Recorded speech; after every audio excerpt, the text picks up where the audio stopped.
Chairman, the meeting is now live. I'll hand over to the Democratic Services Officer to start the meeting. Thank you. Good morning, everybody, and welcome to the virtual annual general meeting of the Tamar Bridge and Torpoint Ferry Joint Committee at 10 o'clock on Friday, the 12th of June 2020. I'm Lynn Beardsmore, Democratic Officer, Cornwall Council, and I'll be starting the meeting until the election of the Joint Chairman has been completed. Before consideration of today's business, I'll outline the protocols for the meeting. Today's meeting is being live streamed via Microsoft Teams and is also being recorded. When members are speaking, they may choose to use their video. If the Council's live stream fails during the meeting and the proceedings cannot be shared, the Joint Chairman will adjourn the meeting so that access can be restored. If the issue cannot be resolved, the Joint Chairman will halt the meeting and the remaining business will be concluded at a future date. If a member experiences a technical issue, the Joint Chairman will adjourn the meeting for a short period whilst efforts are made to re-establish the connection. As members are called to speak, the Joint Chairman will remind you to switch on your microphone. If for some reason you cannot be heard, the Democratic Officer will advise you. The vote will be taken using the raise your hand function, and the result will be announced by the Democratic Officer. We have a public question to the meeting today, and the questioner will be joining the meeting by telephone.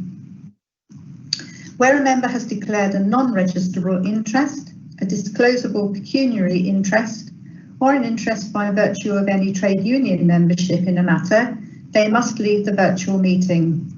Their departure will be confirmed and they'll be invited to rejoin the meeting at the appropriate time. To confirm, the procedure for Joint Committee members who wish to ask a question or speak on an item should indicate using the raise your hand function, which is being monitored by the Joint Chair. Any members not on the Joint Committee or are unable to use the raise your hand function who wish to ask a question should indicate by typing an X in the chat box. Before we start the main business, I'll ask the Joint Committee members to confirm they're present. I'll call each member's name in turn alphabetically and ask that each member states their name, their electoral division and the organisation they're representing. Starting with Councillor Brown, please. Newquay Central, I'm the portfolio holder for transport. Thank you, Councillor Brown. Councillor Buchan. Morning, I'm Councillor Pam Buchan, Plymouth City Councillor for Honecknall Ward. Councillor Coker. Good morning, Councillor Mark Coker, Cabinet Member for Transport, Plymouth City Council and representing Devonport Ward. Thank you. Councillor Crago.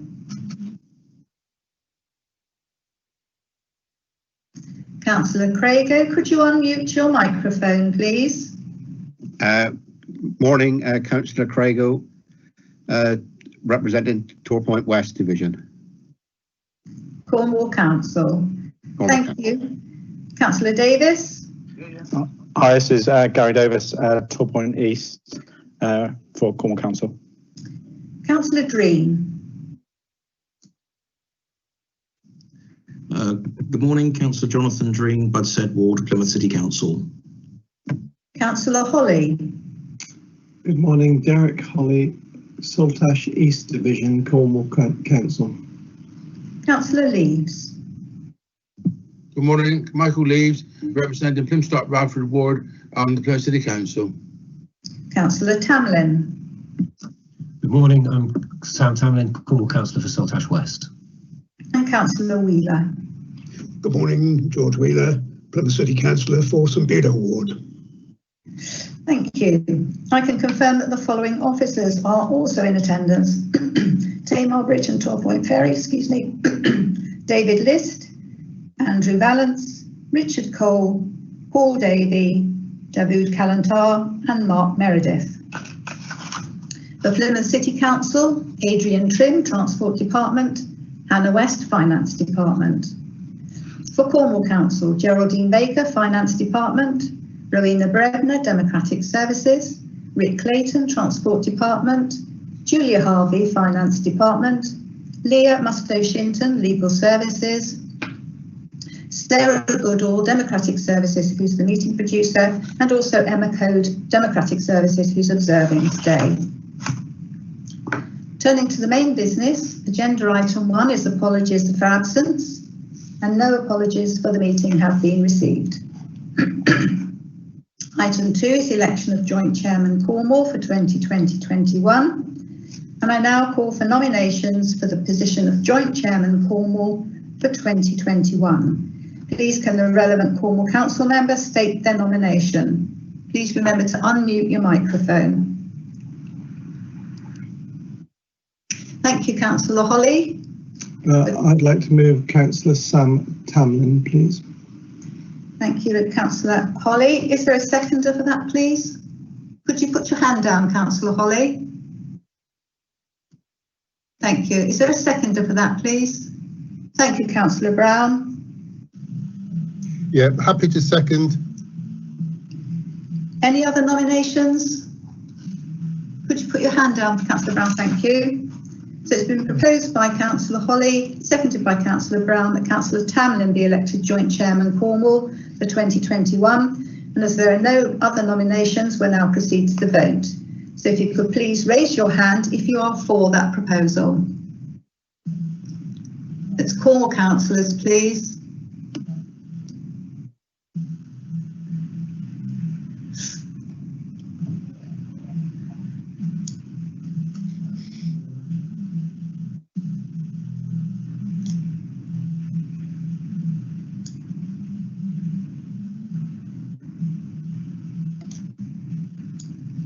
I can see 2 hands only at the moment, please.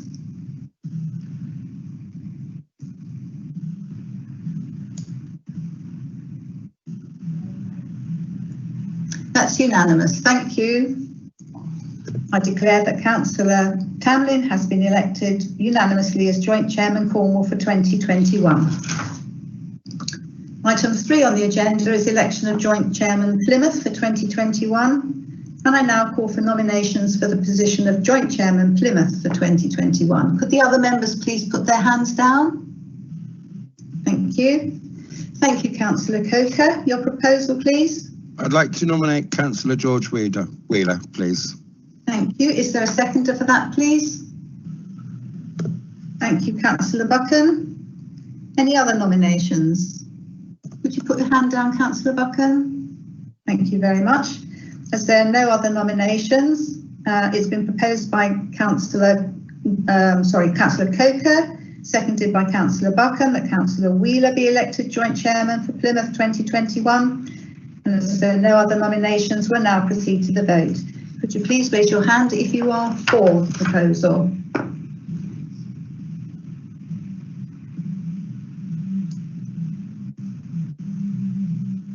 Thank you, that's unanimous. I now declare Councillor Wheeler unanimously elected as Joint Chairman Plymouth for 2021. Thank you, members. If Councillor Tamlin could now take the chair, please. Thank you. Thank you, Lynn. And can I say thank you to you? I understand that this is your last meeting with us. I think you've been with us for 10 years, so I just wanted to extend the thanks from the Joint Committee for all that you've done. Oh, that's very kind of you. Thank you. I've very much enjoyed working with you all. Thank you. Thank you very much.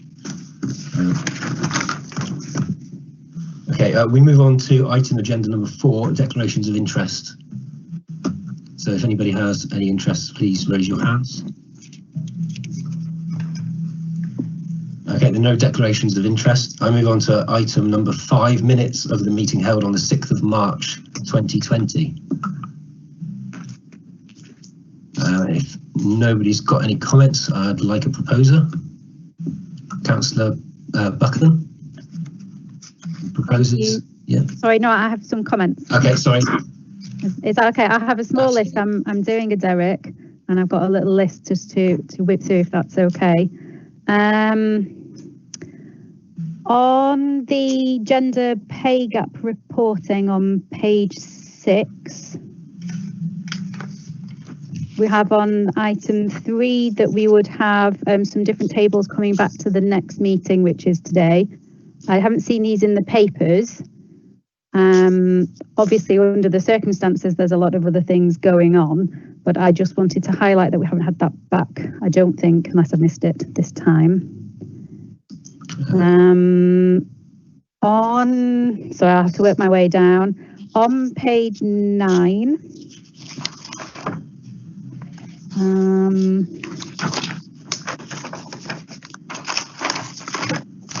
I'm sorry, I'm just reading what I've highlighted. So we talked about looking to other bridges for their experiences in terms of antisocial behaviour. I'm running a questionnaire which was going to be circulated to us. Again, I assume this has been sort of put on hold while we deal with COVID, but I just wanted to sort of get a check on that.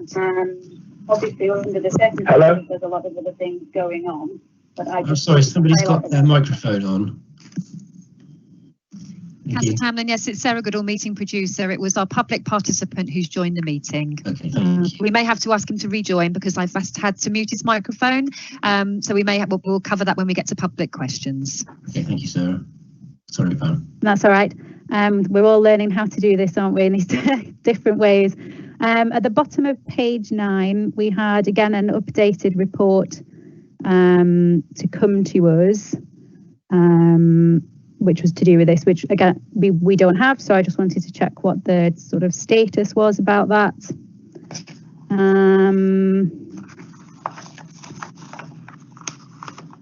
On page 10, on the climate change review,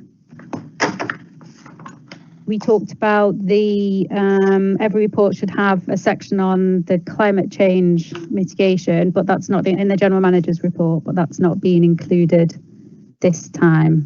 And that's all of my points. If I need to come back to them and re-clarify, just let me know. Thank you, Pam. Bring in David in a minute. Thank you, Chairman. Apologies for that, Councillor Buchan, but as you probably understand, our priorities have been elsewhere the last few months. We could give you the tables confirmation by circulation. That isn't an issue, but I'm afraid the progress on the antisocial behaviour and the environmental issue has slipped. So we'll make every effort to bring that to the next meeting. If you've got any queries in the meantime, please contact me.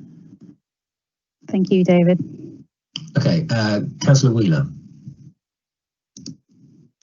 Thank you, Chair. Mine too is a comment rather than a question of accuracy, but at the top of page 5, this is referring to the action plan for 2021 and the section on meeting customer expectations. At the top of page 5, it tells us introduce contactless payment at the bridge lanes in September 2020.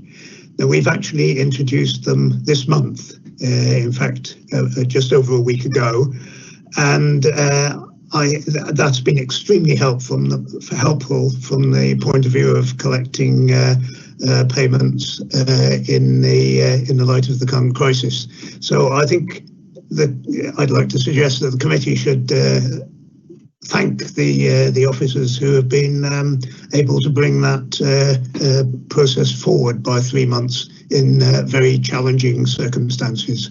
Thank you, Chair. Thank you, George. Yeah, I think they've done an extremely good job. They've been under very challenging circumstances because some of the contractors haven't even been in the country.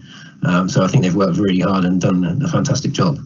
I'd like to propose from the chair the minutes. Can I have a seconder? Councillor Brown, sorry.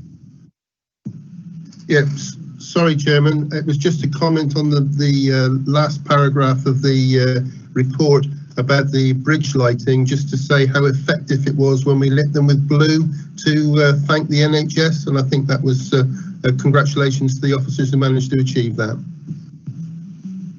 That's great. Thank you, Councillor Brown. Are there any more comments or? No, nobody's raising their hand, so I'll propose from the chair, and I'd like a seconder for the minutes, that they are a true and accurate record. Councillor Wheeler, thank you very much. Happy to second your proposal, Chair. Fantastic. Everybody's got their hands down, so if we can have everybody in favour raise their hands, please.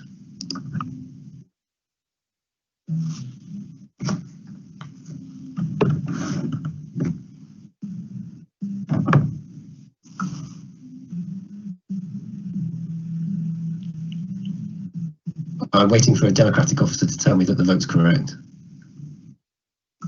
Sorry, Chairman, I am working my way through. It's wrong. Sure. Okay, I didn't know how long it's going to take. Sorry.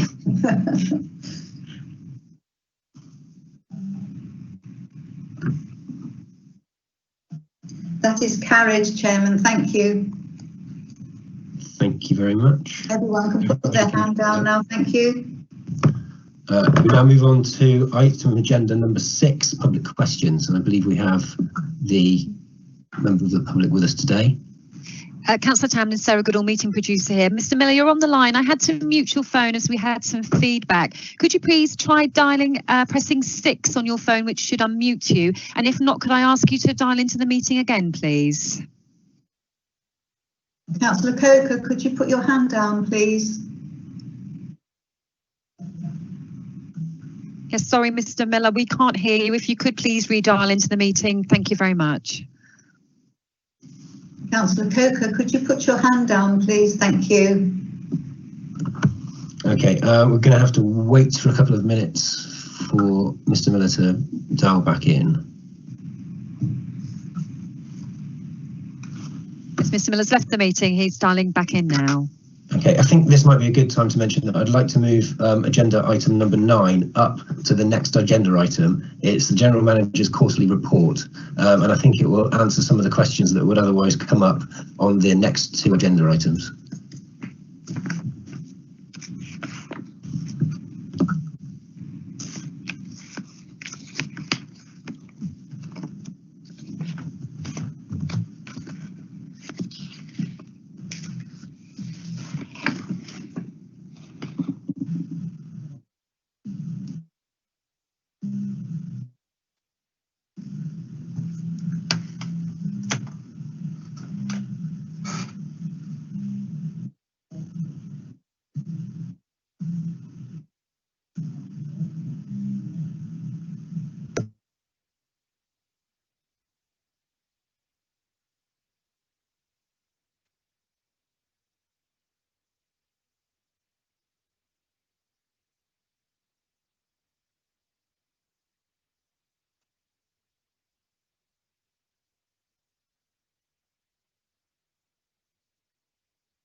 Chairman, I've admitted Mr. Miller to the meeting.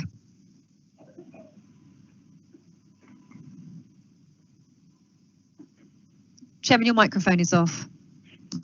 Apologies, thank you very much. Good morning, Mr. Miller. It's very nice to have you with us. Good morning. If you could ask your question. Yeah, sure. It's relating to item 8, the letter appendix 2. So regarding that request to the Department of Transport for financial support during the pandemic, what contact was initiated by the Joint Committee to the parent authority MPs, and what responses were received? Also, what help has been progressed to present the need to the relevant government ministers, which is obviously critically important to South East Cornwall? Mr. Miller, and I'm going to answer that question. The Cabinet members for Transport for both Plymouth City Council and Cornwall Council wrote to the Secretary of State for Transport on the 30th of March. A response was received from the Minister for Aviation, Maritime and Security on the 20th of April. The letter underlined the vital role of the bus services, but also stated that there are currently no additional funding to support the ongoing financial commitment for crossings like the Tamar, and only offered thanks to the local authorities in helping keep the key routes running during this challenging time. Following this, MPs with constituencies in which the crossings are located were invited to a virtual meeting with the Joint Chairs and Cabinet members for Transport. Unfortunately, only Luke Pollard MP was able to attend the meeting. He offered his support and took the case to the Department of Transport. After receiving support from local emergency services and local enterprise partnerships, the joint chairs of the committee, along with the cabinet members for transport, wrote a further letter on the 29th of April to the Minister for Aviation, Maritime and Security, the Secretary of State for Transport and the 9 local MPs representing the constituencies within the areas represented by Cornwall Council and Plymouth City Council. Responses from Conservative MPs indicated that Cheryl Murray MP would lead on this issue, and, as indicated in a letter received this week, conversations between the Minister and Cheryl Murray have taken place. The letter dated the 9th of June has indicated that the Minister will assist with progressing the long-term wish of the Joint Committee and the 2 parent authorities to enable the toll increases up to and below the rate of inflation without the need for referral to the Secretary of State for Transport. Her officials will also discuss possible future contributions towards maintenance of the Tamar Bridge with Highways England. Unfortunately, there is no offer of immediate assistance to cover the loss of income due to the lockdown or the implementation of the coronavirus legislation. Mr. Miller, do you have a supplementary? So the answer is basically nothing then, because my question was about the current situation, not the longer term situation. It was about the contribution to help defray the losses from toll income in this pandemic, and so you're saying nothing's happening about that? Yes, at the moment we've received no income. Yes, at the moment we've received no income from central government. Okay. No. Thank you, Mr. Miller. Right, okay, I appreciate that. Thank you. That's quite a long answer. Obviously, it's a lot to remember. Will that be forwarded to me? Yeah, I'll make sure that's forwarded on to you. Appreciate that. Thank you very much. Thank you very much. Thank you, Mr. Chairman. Thank you.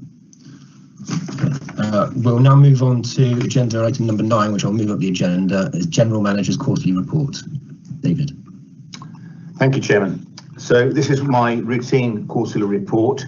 It technically covers the period 1st February to end of April, but because of the situation, there's also some more up-to-date information about our response to COVID.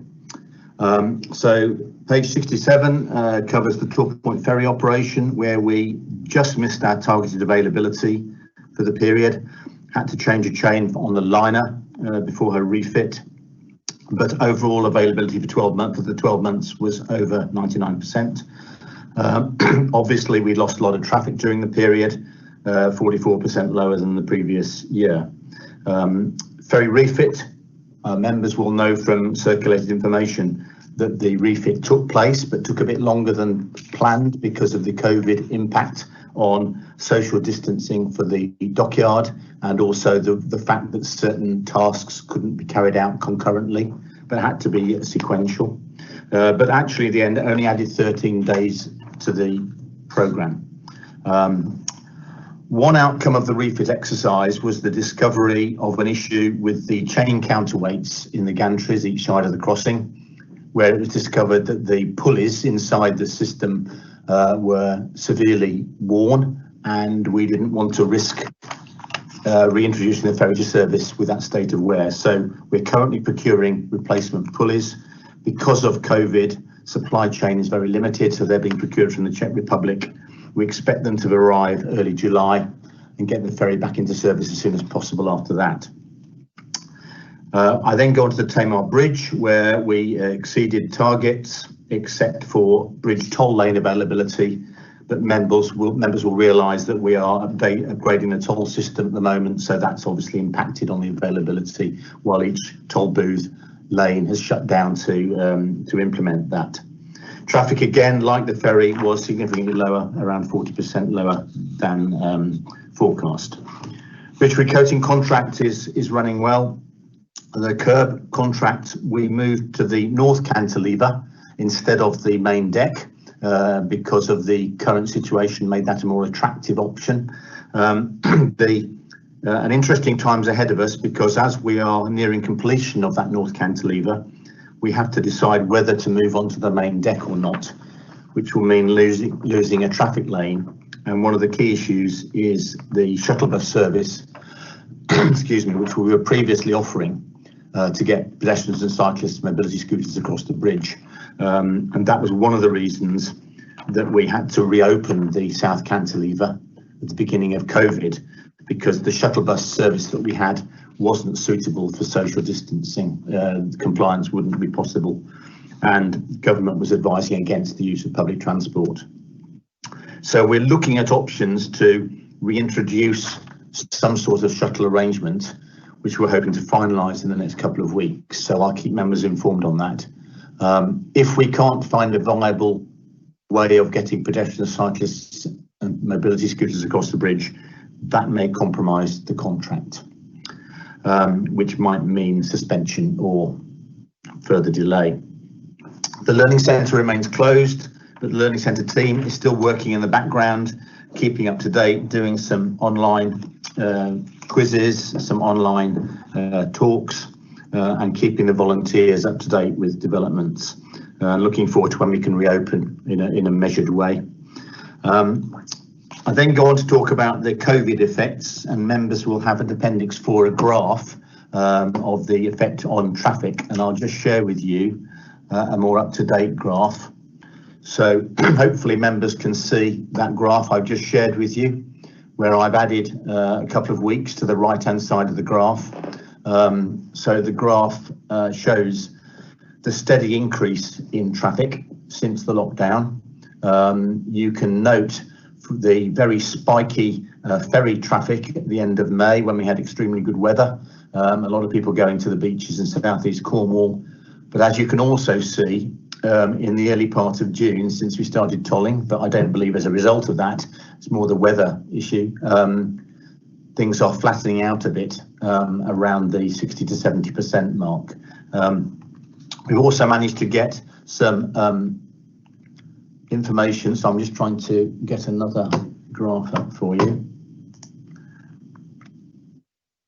We've also got information on national figures recently. So the green line that I've superimposed on there is showing national traffic of all types of vehicle, and you can see how very closely it mirrors what has happened at the Tamar crossings. So the green jagged line is their day-by-day traffic, nationally, and you may be able to make out a green trend line, which I'm trying to get. So I believe you can see the mouse when I'm sharing screen, I'm not sure. So as you can see, the green trend line is very similar to ours.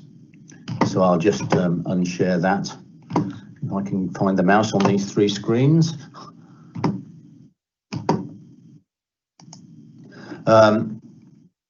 So obviously COVID had a very big effect on our traffic levels and our income. On page 70 and 71, I've described the arrangements we've made for resumption of tolling at the bridge. A series of measures have been put in place. Councillor Wheeler referred to the introduction of contactless, and we've managed to get contactless into 4 of the 6 booths so far. And through the last week, we've seen the contactless usage increase steadily from a few percent on day 1 to around 20% now of the otherwise would be cash transactions. So we're good penetration already on the cash, which is obviously good for throughput, but also good for the social distancing. So a very big benefit to the Tamar Bridge tolling function. We've also introduced some more hardware, if you like, some drop chutes for cash, what we're calling a social distancing tool, which can avoid the toll collector having physical contact with the users. Introduce some supplementary screens on the booths, which improves the separation of the collector and user. Additional PPE and obviously associated staff training. Systems running well. We have, this is quite a new style of tolling for us with this social distancing, but delays have been moderate or slight. So we believe at the moment things are running well, but obviously as government restrictions reduce, traffic we expect to increase, and that will challenge the capacity of the toll plaza. At the ferry, we have made a major step to shift the tolling onshore, which has been the first time that's been done since pedestrians were tolled going through turnstiles decades ago. So quite a learning curve for everybody. The ferry team, Paul and his team, the ferry ops manager, done a great job there getting that introduced, and it's running pretty well. It's obviously having an effect on journey times, but the figures Paul gave me yesterday suggest that's 2 or 3 minutes more than usual on average. There will be glitches if we get, for example, a few users who have got problem transactions or have some issue with the way we're tolling. That's going to delay the process because we have to toll the vehicles in series. We're tolling 2 at a time, so if one or both of those vehicles is having a long transaction with the collector, that's going to slow down traffic. But so far, we believe this is the right approach. The alternative would be to return to tolling on board, but reduce the number of traffic lanes to allow social distancing, which would reduce traffic flow even further. Motorcyclists been given a separate lane to let them distance. Collectors are using extra PPE, and of course now from Monday we're going to have face coverings. Excuse me, for pedestrians, cyclists, for pedestrians and anyone else in the pedestrian area on each ferry. So that will be quite challenging. So I had a lot of staff training on that.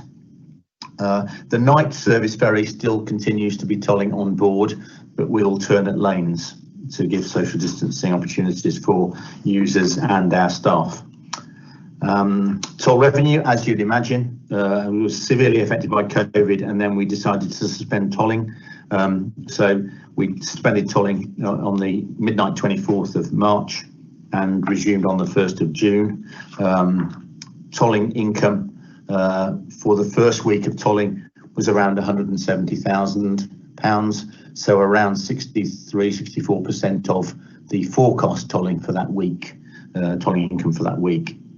Health, safety, environment, no particular issues with the KPIs. Staff in general, sickness strangely is lower than usual despite the COVID effect. I'm pleased to say that our only member of staff who was hospitalised with COVID is now back at work and almost fully recovered. There's a summary on page 73 of the COVID effect on our staff. Total number of days lost due to isolation, 147. We've got 112 staff, so just over 1 day per member of staff isolation, so a relatively modest effect. There's some journey time monitoring figures on page 74, and Paul has given me some figures indicating between 2 and 4 minutes more during this resumed tolling period so far. I regret there's been no significant change on progress with the peer challenge action plan due to the circumstances.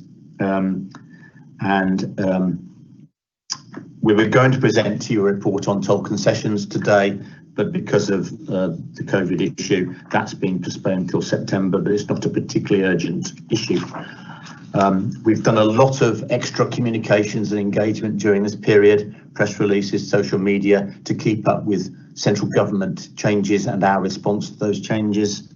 So we believe that's worked very well. There's been a lot of dialogue on social media about it. So unfortunately, Tricia didn't get access to this meeting, but I would like to thank her very much for the great work she's done. She is listening, so she'll hear those plaudits. So I think we've done our best to keep the public up to date with a rapidly changing situation. So I think that concludes my report, and happy to answer questions, or I might ask my colleagues to help me with that. Thank you. Thank you, David. Councillor Holly. Oh, he's put his hand down again. Councillor Buchan. Hello. I'll let Councillor Buchan first, and I'll bring you in afterwards, Derek. Thank you. Okay, thank you. Just a couple of small questions or points. One is on page 80 in the table of KPIs. I just wanted to remind officers that we've asked previously for the long-term and short-term sickness to be distinguished so that we can, because I think we understand that that is skewing what the figures look like. So, but that's not in there. And then the other thing is on page 81 on recycling. It's really improved. So I just wanted to say well done. And I wondered if there was anything in particular that is being done different to improve the amount of recycling. Thank you. Thank you, Councillor Buchan. Yes, apologies for that shortcoming with the data. We've got the data, and I did report on this reporting period long-term sickness. I would ask Dawood if he could just to reply about the environmental issue and the recycling. Thank you.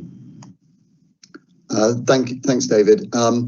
We have, as far as recycling gone, just promoted a bit more internally.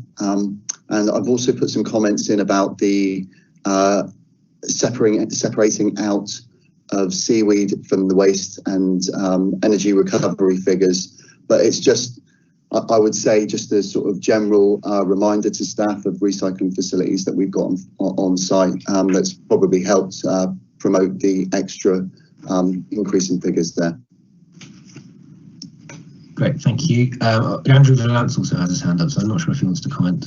Yeah, this is specifically on the long-term and short-term sickness. The KPIs take us to the end of March 2020, the published format for that financial year.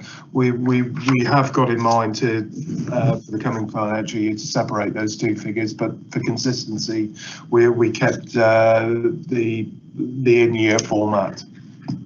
Okay. Thank you, Andrew. If you could put your hand down. Councillor Holly. Thank you, Mr. Chairman. Is my hand down? I think it is. Yes. Yeah, I've actually got 7 quick ones, but they are quick, David, honestly. The first one was I was going to ask an earlier stage, which was on page 15, where you refer to the bridge and gantry inspections and deferred expenditure due to focus on capital programme works. I don't quite understand that. So there's no compromise to the routine safety inspections. Can you answer that first? Page 15. So you're referring to the financial report. Yeah, financial report. Okay. It's an engineering issue, so we'd be happy to answer it in this item. But I might ask Richard Cole if I could to respond to that. Thank you. Thanks. Could you just repeat that for me, please, Derek? Because there was some loss of your words. Yes, sure. On page 15, where it says bridge and gantry inspections, deferred expenditure, what I want to know is you haven't deferred any critical safety inspections, just to reassure the public. No, absolutely not. No, we're still doing our inspections as planned. There are some things that haven't happened this year due to COVID, and there are some other things that haven't happened because of delays on the works. But these aren't critical inspections. These are part of our overall inspection process, and they'll probably be picked up later in the year. That's all I want to know. Already next year. Yeah, just an assurance. The second one for David is about the staff. First of all, a sort of general impression, how are the staff, you haven't got this, you've got lots of good details. How are the staff sort of coping in a morale over the last 3 months? Is morale okay? Yes, I think I'm looking at my other managers to see if they're nodding or not. But I think overall staff morale's been good. It's been a really weird time for all of us. Some significant changes in the way certain people are working. In particular, the ferry toll operation, customer service, they're having no face-to-face contact at the moment, getting used to these online meetings, which we're doing, my management team, daily basis. Again, I'd like to thank Tricia again for stimulating a lot of staff messages. We're putting out probably 3 a week, just updating staff on the latest developments that government's come up with and how we're handling it, pointing them at mental health support to handle the stress that this creates. So I think overall staff morale's been pretty good. Okay. You're welcome to have a word with our shop stewards if you like and see. That's fine. I wanted a general impression, David. Yeah. I wanted a general impression. You've given me that. Thank you. Something specific now in terms of the staff. I'm asking this of all committees as I go along, and other people as well. Because people, particularly the senior officers, I suppose, have been working a lot from home. There's been in various technical presses and certainly in the money presses I look at, discussions about how productivity has fared in this period. How are you going to measure, if you think you have to, productivity when people are working at home compared to people working in offices? You may not be able to answer that now, but I'm wondering if you have given it any thought. I can't honestly say I've given any thought to specifically measuring productivity in any quantitative way. I mean, the measure of our service is our KPIs, really. Are we getting people across the river? You know, what are delays like? Availability of lanes, availability of ferries. Those things are all measured. And I think I can say, I think we've performed pretty well considering the circumstances. Yeah, but I think that's important, yeah. You can see the numbers there, and we'll keep producing the numbers which are designed to be a measure of our productivity. Certainly, I mean, personally, I prefer face-to-face meetings, and we've had a few. We've had a couple of HR issues which we felt were sensitive, where it was appropriate to have socially distanced meetings in our meeting room, which is big enough to have 4 people distanced. Right. So we've done that a couple of times. Personally, and I think other managers have done 1 or 2 of those, where essential. We feel that face-to-face may be better with the distancing. Okay, I think that's a good reassurance. Thank you. Can I just say that I was talking to another colleague at the Brunel Pensions Company in Bristol, the chairman of the board, and I was asking her the same question, and she said what they had lacked was the sort of round the coffee machine, face-to-face, bouncing of ideas off and new ideas coming forward in the conversation. And she thought that was quite an important thing they'd missed, and they're trying their very best to get it back by actually having more smaller meetings with just 3 or 4 colleagues in order to stimulate that discussion. But it was just an off the cuff. Thank you for that reassurance, Sir David. My third one is about some of the sad experiences that Cornwall councillors had with PPE equipment. 2 lots have had to be one lot fully rejected, I think, and 1 partially rejected. Has your PPE equipment been of satisfactory quality? I think I can say we haven't had any particular problems with our PPE. Obviously, it's been a problem to source it, but the various managers have done a great job. We've pooled resources at the 2 crossings if we've needed to so that we can cover off any issues that we can share. I might ask Mark and Paul just to they've got closer contact with their specific crossings about the PPE. Yes, it's Mark Meredith. Good morning, everybody. Yeah, PPE has really been difficult, and probably 10 weeks ago was a big challenge, and we had to look at different suppliers.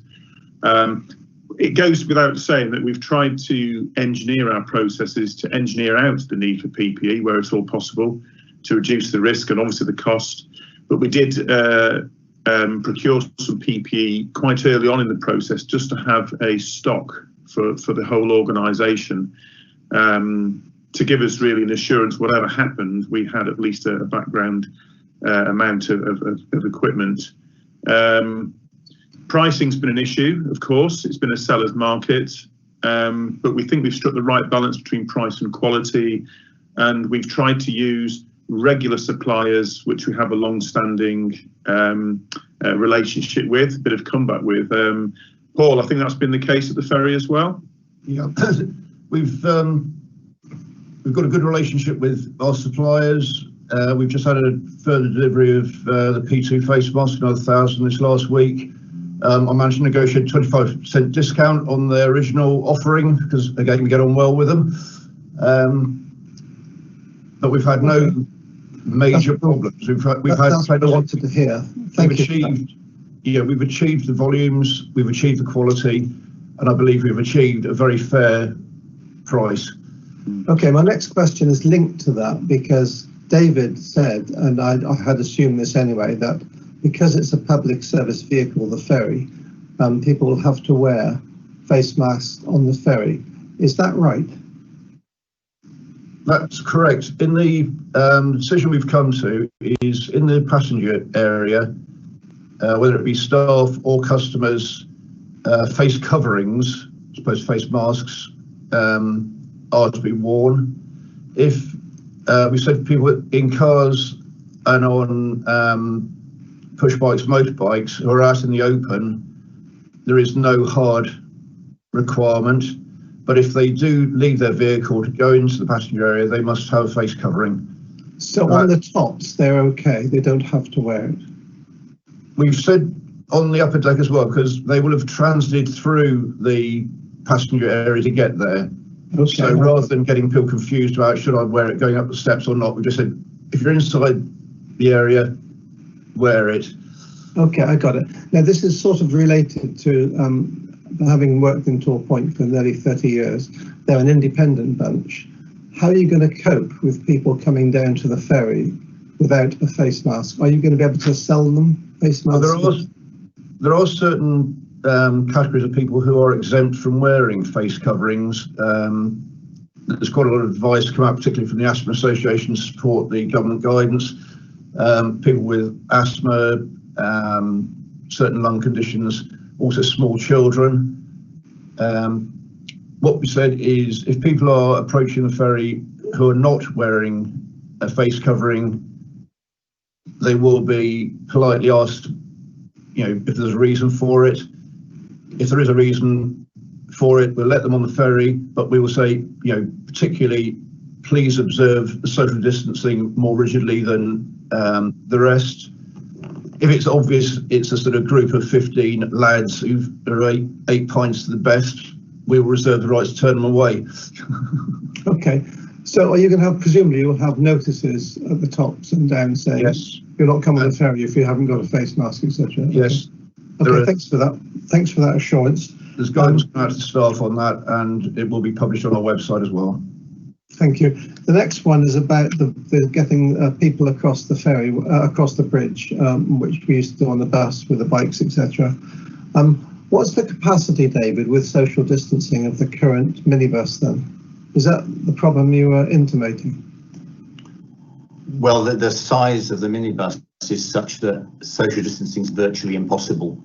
The entry to the vehicle, you could probably get 2 or 3 people. I'm looking at Richard and Mark now, but I think maybe 2 people. But I think the social distancing would be virtually impossible anyway.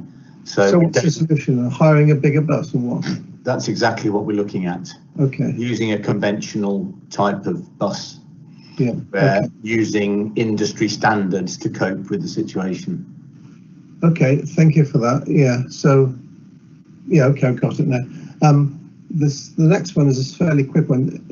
I thought that you talked about the journey time monitoring, but I thought we were also looking at ways for the staff in the offices who are doing the routine day-to-day monitoring of traffic to be able to monitor farther east down the Parksway, because they only go so far at the moment. Is that still on track? In other words, accessing more cameras, etc.? Yes, we've been working with Highways England to install more cameras, and I think we're virtually there. I'm looking at Mark's picture on my screen, and I think maybe he'll give us the latest update on that. Thank you. Yes, we've there's 2 aspects to this. One is journey time. Well, it's 3. There's actually webcams, journey time, and our CCTV system. So looking at the CCTV system, we've been working with Highways England to extend the bridge system onto Highways England asset, and we now have our new upgraded cameras, which are at Carkill roundabout and several through the tunnel. This also gives resilience against either system going, so Highways England system or our own. We've always had plenty of cameras on the bridge infrastructure, Highways England and bridge cameras, but now we're doing that in the tunnel and further afield. We're also looking at one to look east from the St Budo junction to give us that coverage. Again, faster cameras, HD quality. Yeah, beyond that, Mark, I was concerned because the criticisms that we get as councillors, that there's people don't know at the bridge that there's a queue down beyond Crown Hill or something like that. Well, that, you can be able to look. Yeah, I mean that's obviously now we're using the existing cabling system and infrastructure for Highways England. Going further afield, that's the next step, which we're still in conversation with Highways England. The process is to actually have connectivity with their own cameras, but unfortunately their own network is quite limited in those areas. So we always mesh anyway with the Regional Operations Centre, and we rely on them sometimes to give us information which is further, remote from our area, but that's still ongoing. Okay. Time is the other part of that, and again with COVID-19 has delayed us slightly, but it's installing journey time systems at Manadon and near to Western Mill Junction, so Manadon Junction to the east, and to potentially to Carkeel, and we hope to Rule Foot to the west. So that's given us, but that's not given us where the queues are there. That will give us a journey time that you could take from Carkeel to Manadon. So again, an extension of the already existing systems which we have just for the bridge, and that will give us a flavour for what's happening certainly across a wider section of the network. Okay, thank you for that. My concern, as you can obviously tell, when we get back to running again, hopefully things are getting up towards 100% again, that when these queues start happening to the east in particular, that we're able to monitor and we know what's happening way beyond the sort of the St. Peter Junction. Thank you. That's it. Thank you, Mr. Chairman. Thank you very much. Next is Councillor Davis. It would seem that my independent mind from Torpoint is very similar to the independent mind in Saltash, because he asked half the questions I was around the masks and whatever, so I won't go over that one again. But first of all, I think it's important to know how well the team have done over C19, and that's a credit to yourself, David, and the rest of the senior managers there. Certainly when I've gone down and when I spoke to the people that are on the ferry or work close or live or know the ferry staff very well, it seems that people are generally content with the controls that are in place, and the communication that's gone out throughout the period as well has also been exceptional. I think it was about 18 months ago we were dealing with the fallout of the delay in the refit program down wherever it was, and we've come a long way since then, and I don't think we get anything like the sort of comments that we had then or we had before, so it's definitely a great job, and it's also worth noting that so despite the crisis, having only that 13-day delay in that ferry coming back was a great achievement by the contractor and from the team on the ferry to make sure everything went swimmingly. So I know we did sort of vent our frustrations 18 months ago. So now it's important that we give the credit where the credit is due. Slight frustration over the sheath, but we'll overcome that, and it'll be good in July when we have all three ferries running up and running again, all nicely painted and looking shiny. I did want to no, that was around the masks. We've talked about that. I think there was one other thing, and I never wrote it down. Sorry, it's gone. But yeah, so credit where it's due. I'll leave it at that, and if I remember, I'll message you separately. Thank you, Gary. If you could lower your hand, yeah, thank you. And now it's Councillor Brown.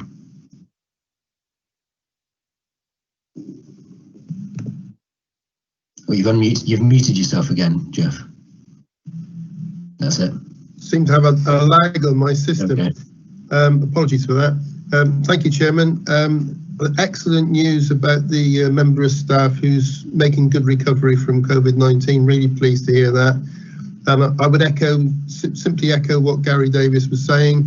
And I think if members are minded to agree, I think we should formally record a vote of thanks to the team for all the work they've done in maintaining the vital links, both the bridge and the ferry, throughout what's been a very challenging time. And if you need that as a proposal, Chairman, I'm happy to make it.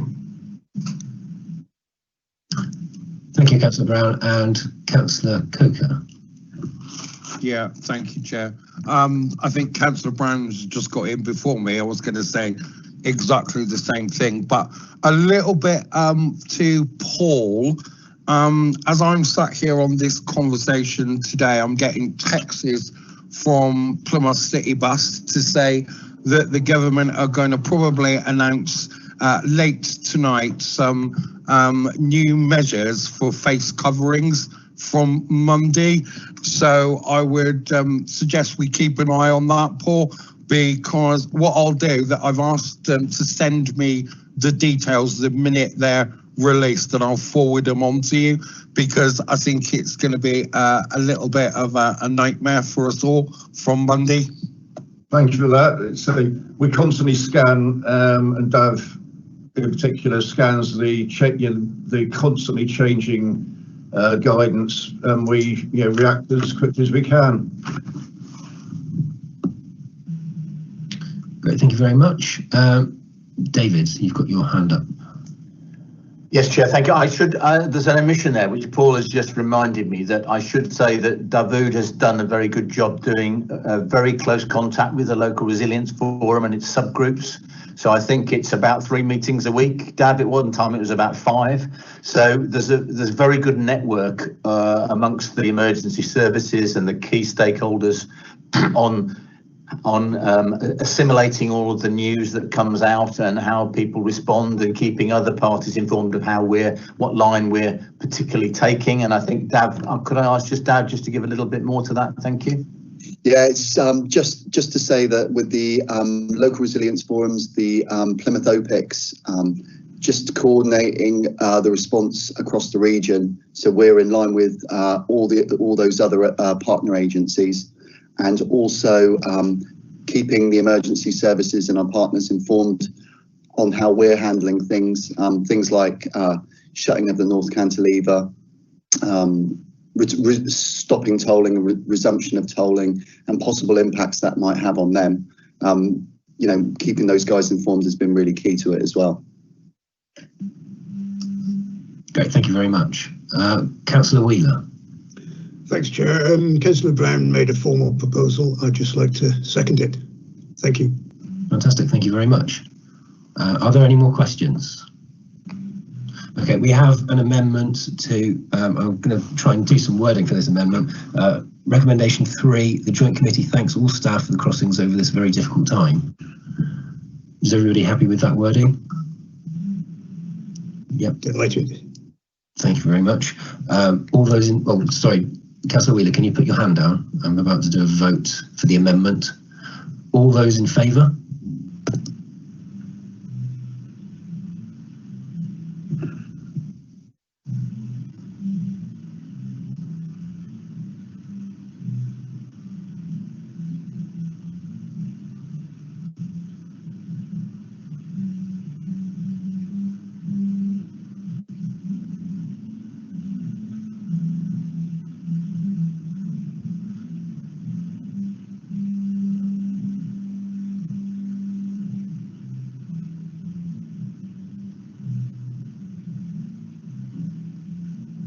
Well, sorry, that was ages. Yes, everybody's unanimous.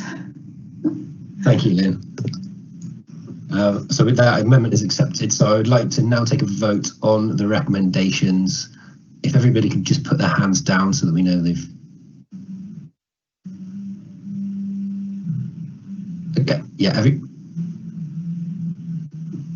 Councillor Leaves, could you please, thank you very much. Okay, all those in favour?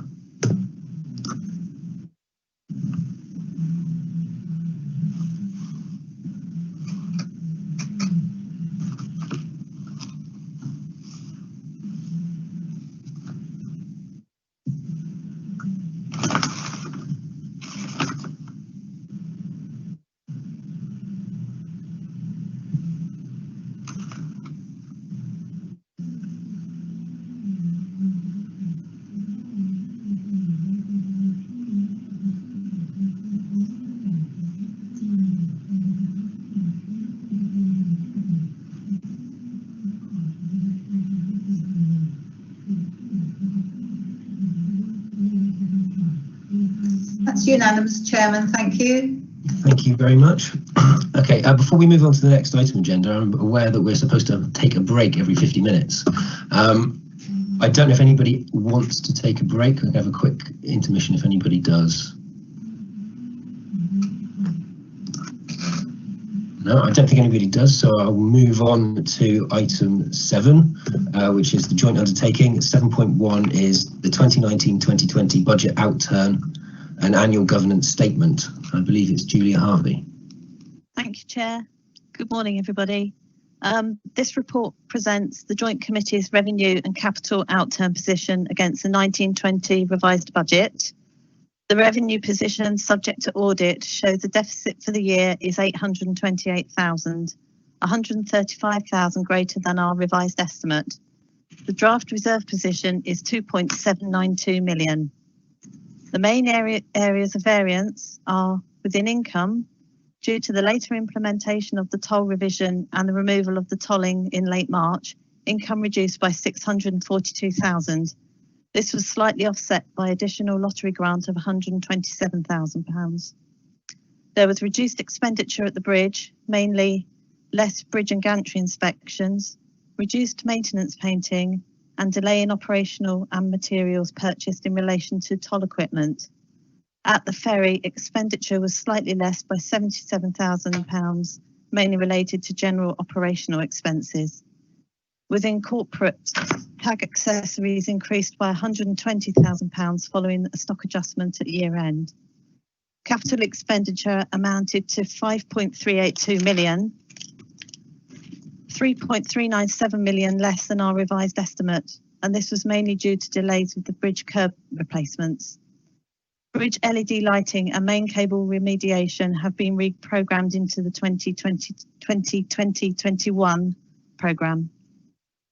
The annual governance statement is shown at Appendix 2, and this requires sign-off by the joint chairs. Is there any questions on the outturn report, please?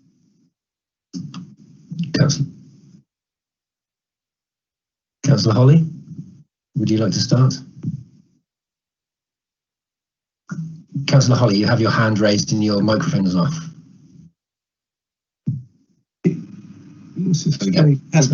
Thank you. Thank you, Julie, for your report. The first one is a fairly quick one, I hope, which is you talk about the audit on page 14. Because we are in peculiar financial circumstances, do you think there is any need to ask for an interim audit in, say, 6 months' time in late September, so that, if necessary, we can use what they say when we're doing our dealings with the government and others? Thank you. That's the first one. The audit is usually provided for the statement of accounts on the year-end position. No. So that would continue as normal. If we then required another audit later on, then I think that would be something for us to agree. The idea would be to give us more ammunition in case we needed it from an external source, if you see what I mean, an external financial source. Is there any, this is just a general question for the committee, I suppose, as opposed to you, Julie. That's the first one. The second, and perhaps the committee would like to consider that. The second one, I don't know who managed to reduce our insurance by 34,000. It's really good. So that person ought to be on 10% of that. How do we manage to knock it back so much? I'll refer that question to Andrew. Sorry. Andrew, you had your hand up anyway, so would you like to come in? Yeah, so on insurance, I think it's just luck of the market, to be perfectly honest with you.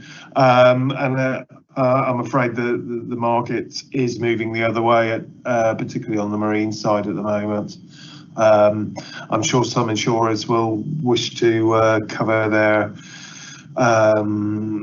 expenses in as far as giving pandemic cover as well. So I don't think that's to be repeated, and I'd rather not see my salary reduced by 10% next year. On the audit, as Juliet's pointed out, this is an audit on the annual accounts, and quite a lot of it's based on technical assumptions, unless we're doing that style of end of year major reconciliation. This kind of audit it's difficult to undertake mid-year. Thank you. Okay, so the point Mr. Chairman was making was not whether it's difficult or not, which I know it is, and I know it's complex, whether it would be useful to us as a committee to do something mid-year. Thank you. Julia, would you like to come back in? I'm happy to, Julia, if you like. Certainly, if we're looking at some review of income means and then taking that to the DFT, we usually look for some value for money support in that process. What can be achieved in the timescales we've got, I'm not sure. Thank you. Are there any further questions, Derek? No, okay, if you could lower your hand as well. Next is Councillor Buchan. Thank you, Chair. It's a question on the governance statement. Am I leaping ahead, or is there not further discussion on that? I'm happy to wait if there's going to be more coming. No, there wasn't, Pam. Thank you. There wasn't. Okay, so 2 small points. On page 30, 2.10, it says there's currently no subcommittees of the committee. It's a totally pedantic point, but I'm pretty sure we established during the working group that we set up for the suicide prevention that we can't have subcommittees. So I just wondered whether instead this statement should acknowledge that, since we had that looked at by legal. And then the other thing is on the next page at 2.13, there's a paragraph there about standards for members, and it mentions sort of no formal arrangements for induction. I think that would be a useful thing to review, and I just wondered if there were any plans to look at that because of the particularly complicated legal arrangements around the tolling, for example. I just think it might be useful if new members did have a bit more induction about that, notwithstanding that David does a really great kind of introduction to the operations of the bridge. David, I don't know if you want to come in there.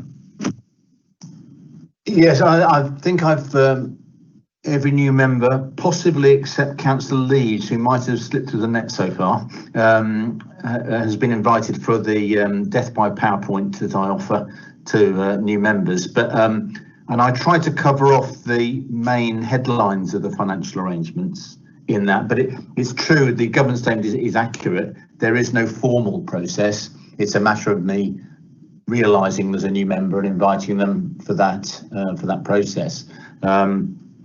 It could become part of a more formalised process, and if you believe that the financial aspects are underplayed or need more detail, we can certainly address that, and I can invite Andrew or the accounting colleagues from the 2 authorities to come and support me with that. May I come back, Chair? Absolutely. Yeah, I'd like to say it is a really good introduction that you do around the bridge. I've now been on the committee for 2 years, so a relatively new member, and I feel I've got a reasonable handle of it, but it is quite the learning curve around the Act. And since it's such a prominent part of the kind of public communications, I do feel that it would be good. So if we were able to formalise it in the sense of we make sure this always happens, and that it includes that bit if the committee's in agreement, I think that would be really helpful when people do change. Thank you. Andrew's got his hand up. I don't know if you want to come in as well, Andrew. Yes. It was really to support that point with the governance part of my title in hand. Of course, if arrangements are formalised, there is the possibility that members it will be mandatory to go through that death by PowerPoint to participate. Thank you. Councillor Holly, you still have your hand up. I don't know if you want to come in. If I can just get... You've muted, yeah. I know, sorry, it's just a funny pen. Like Pam, I thought that we were doing the governance statement separately. It's a very quick one, and it's on section 4.5, David, whoever put it together, where you talk about the government. This is on page 32, where you talk about the COVID-19 pandemic. I think there's missing a line for the future. We need We haven't actually said, and I've been asked this quite a few times, why did you stop the tolling? Couldn't you do social distancing with someone's inside the bridge? Do you think in the middle there, where it says TBFT tolls were suspended by the joint authorities and nothing else, we ought to put down this was because we considered the staff were at risk and possibly the people crossing the bridge were at risk from the staff, or something like that? That's all. Fairly small point. Thank you, Mr. Chairman.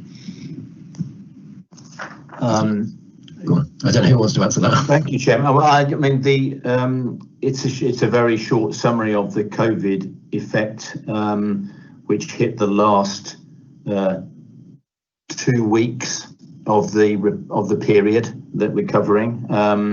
So this is the governance statement for that period. But we do need this signed off, but we could change it. I've got no issues with supplementing that. It is concise for sure.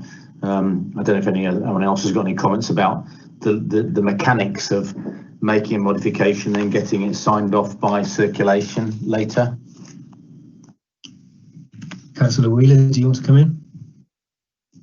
Yes, please, Chair. It seems to me that it would help if we just said that the suspension was to comply with the coronavirus legislation and left it at that.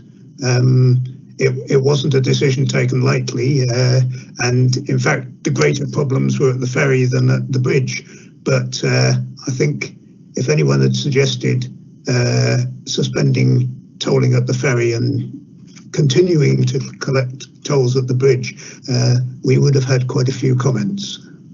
So if it's possible, just a few words to explain that the suspension was to comply with the legislation and to protect staff and customers. Thanks, Chair.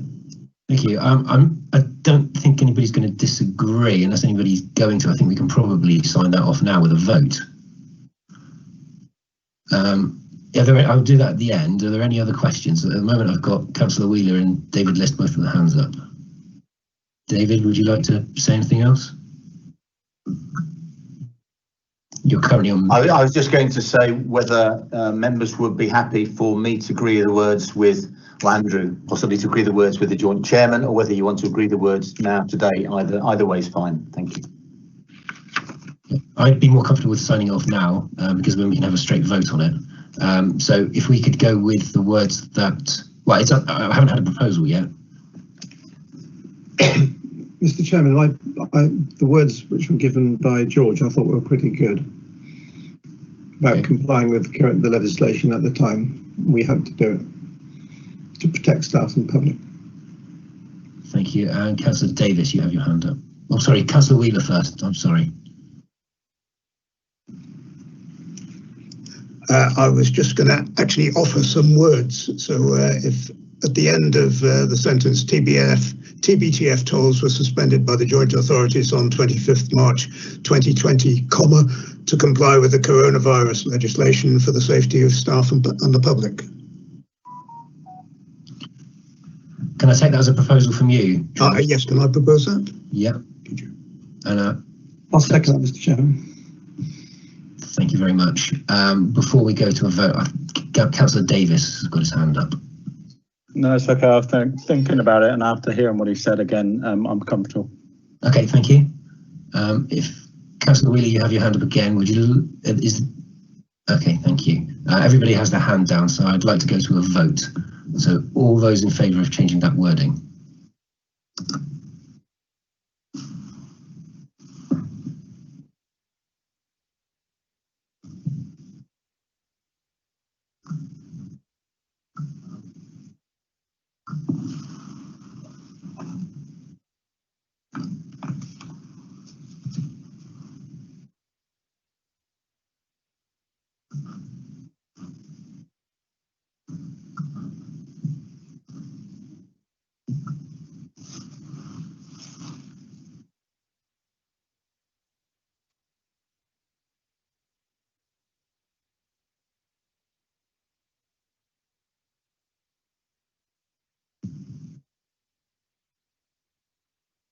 We have 9 votes in favour, Chairman. Thank you very much. If everybody could lower their hands. One member hasn't voted. Yeah. Councillor Leaves, thank you very much. You've raised your hand again, Councillor Leaves. Thank you. Do we have any abstentions?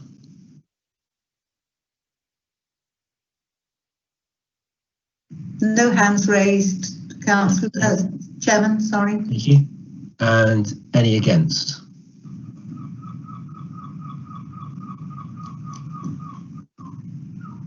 No hands raised, Chairman. I believe it was Councillor Crago that didn't vote. Yes. Are we happy to go along with that? With no vote? No, I thought I did vote, but... Could you do it verbally, please, Councillor Crago? Yeah, I thought I did vote in favour.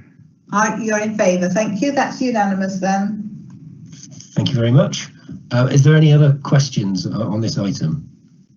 Councillor Buchan. Thank you, Chair. Can I propose that in 2.13 that we add something to say that we will make formal arrangements that new members should have an induction? This is 2.13 on the governance statement. Yes, on the governance statement, page 31. I'm happy with that. Have you got particular words in mind? I'm just reading it. Perhaps it could say there are currently no formal arrangements to induct, brief or refresh the knowledge, blah, blah, blah, and then have an additional sentence saying from, I don't know, from this year, from now, or I don't know, some sort of date that new members will receive an induction. Sorry, that's not a very useful wording. I'm not sure of the appropriate date or whatever to put there. I'm going to bring in David. You're on mute, David. Yeah, could we keep the date flexible? Because to see the crossings properly, a physical visit is useful, and at the moment that's going to be a bit problematic. It's achievable, but it would be better if we waited till the social distancing was relaxed a bit. I'm happy to give any new member the PowerPoint online, which I can now do. So I'm happy. I think I'll make sure all members are happy that they've received that, and if they haven't, I'll offer that in the meantime, and then we'll find a suitable date, hopefully near the end of this year, when we can do a physical visit as well. Thank you. Is it okay to come back, Chair? Yeah, that's fine. It's really only the PowerPoint that I think should probably be essentially mandatory, which could be delivered. I would strongly encourage any member who hasn't done the visits to the ferry and the bridge to do so, but that's obviously a step further in terms of understanding the role. I don't know if we need to vote on that or not, as we have before, but I also would like to see some clarification in 2.10 about the subcommittees. David, do you want to come in? I have to be honest, I do remember some discussion about subcommittees months ago, but I was of the opinion that we could have subcommittees. So I'm very pleased to see that Leah's hand is up, and I will drop mine down because she's more of an authority on this than I am. Hi. I'm obviously not privy to the advice that Pam is referring to, but my understanding is that the Joint Committee would be able to have a subcommittee under the 1972 Local Government Act. Okay. Well, that's fine if that's the legal. Better leave that one. Yeah. So, but perhaps this is something we need to come back to in future, just to check, because I was understood from when we set up the working group that it had to be a working group because we couldn't set up a subcommittee under our term. So that's fine for another time then to have that discussion. It would be good to get clarification again. Can I ask the officers to come back with an answer for that one, just for clarification?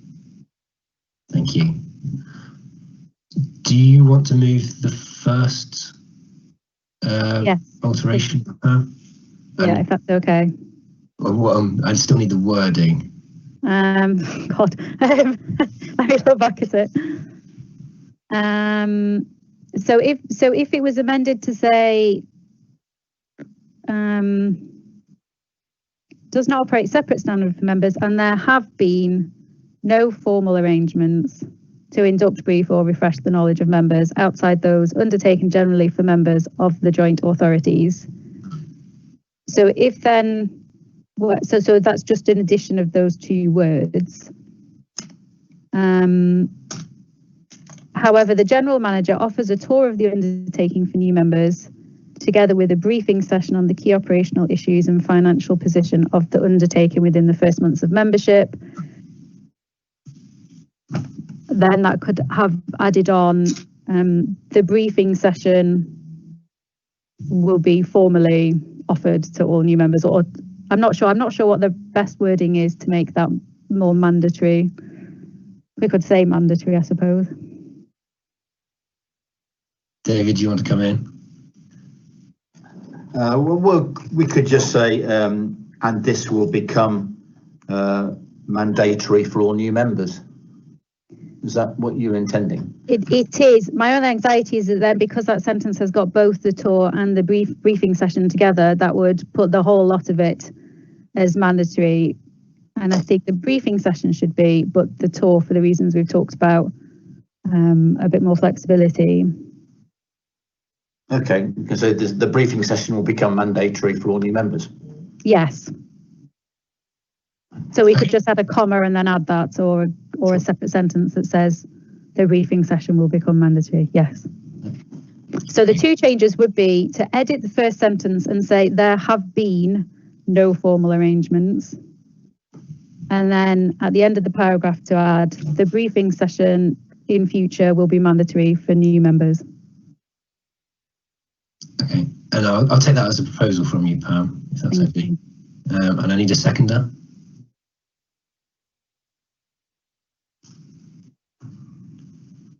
Councillor Wheeler? Yeah, I'm happy to second that, Chair. Thank you. Thank you very much. So we'll go to the vote on that one as well. All those in favour?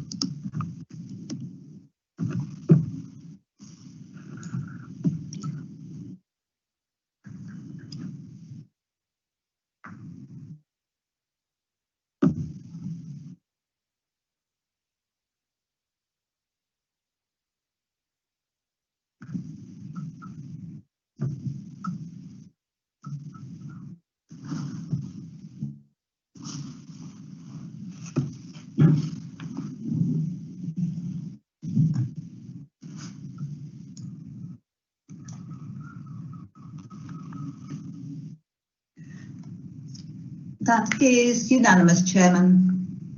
Thank you, Lynn. That's brilliant. If everybody could lower their hands, I'll go to the vote on the recommendations.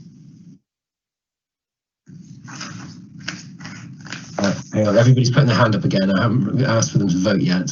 I just wanted to make sure that nobody else wanted to comment. Councillor Leeds, would you like to comment? Okay.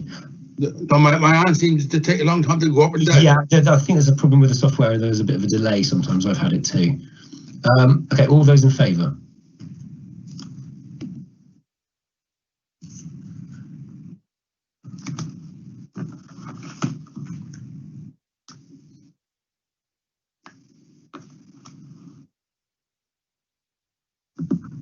Chairman, can you just confirm who proposed and seconded that, please? I didn't. Oh, I'm sorry. I forgot. I'm sorry. Everybody have to take their hands down again. I'm happy to propose it from the chair. Can I have a seconder? Everybody keeps putting their hands up and down. Sorry, Councillor Holly, would you like to second? Is that? I'll second it. Thank you. Thank you very much. Okay. All those in favour?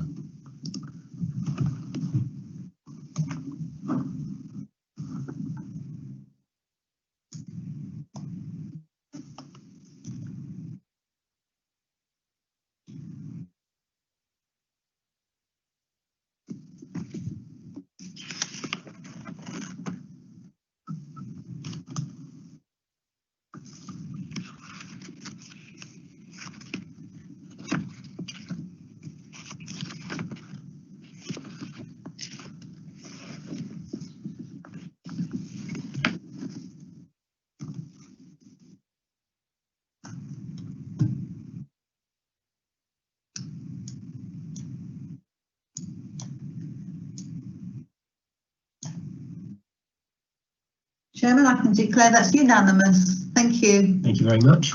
We'll move on to item number 7.2, the 2020-2021 revenue estimates and capital programme. I think that's Andrew. No, it's me. Oh, Julia. I'm sorry. I'm sorry, That's Julia. okay. No problem. Julia. Thank you. Sorry, Andrew. David's General Manager's report has just set the scene for you in relation to the effects of COVID-19 on the operation and traffic levels on both crossings.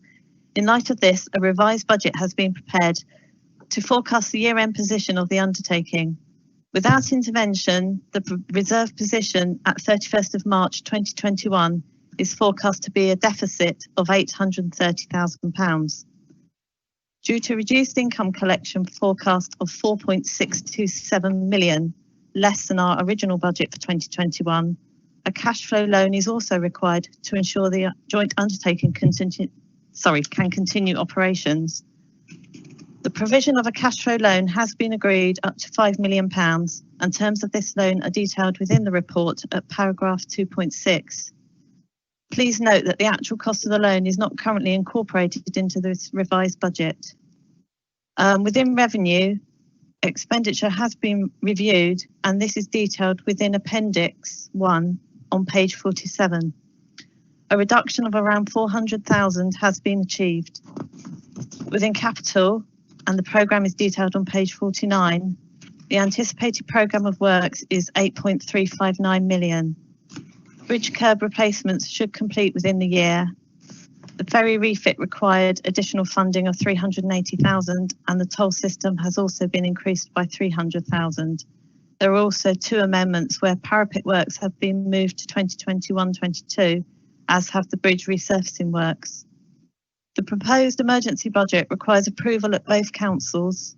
Cornwall Council has authorised the requirement for a loan and will provide a loan up to £5 million. And a future finance workshop or series of workshops will be arranged as soon as possible. Is there any questions? The only person with their hand up is Councillor Wheeler. Thanks, Chair. Can I give notice of a recommendation, further recommendation, which I think members have been circulated. This would be recommendation 2 on page 35 for the joint committee rather than the councils. And one very pedantic point on page 34, recommendations to council, perhaps should be councils. Thanks. Yes, Chair. agreed. Thank you, George. Councillor Holly. Thank you, Mr. Chairman. The first one is fairly straightforward. Can someone define parapet works precisely? Move to 21-22.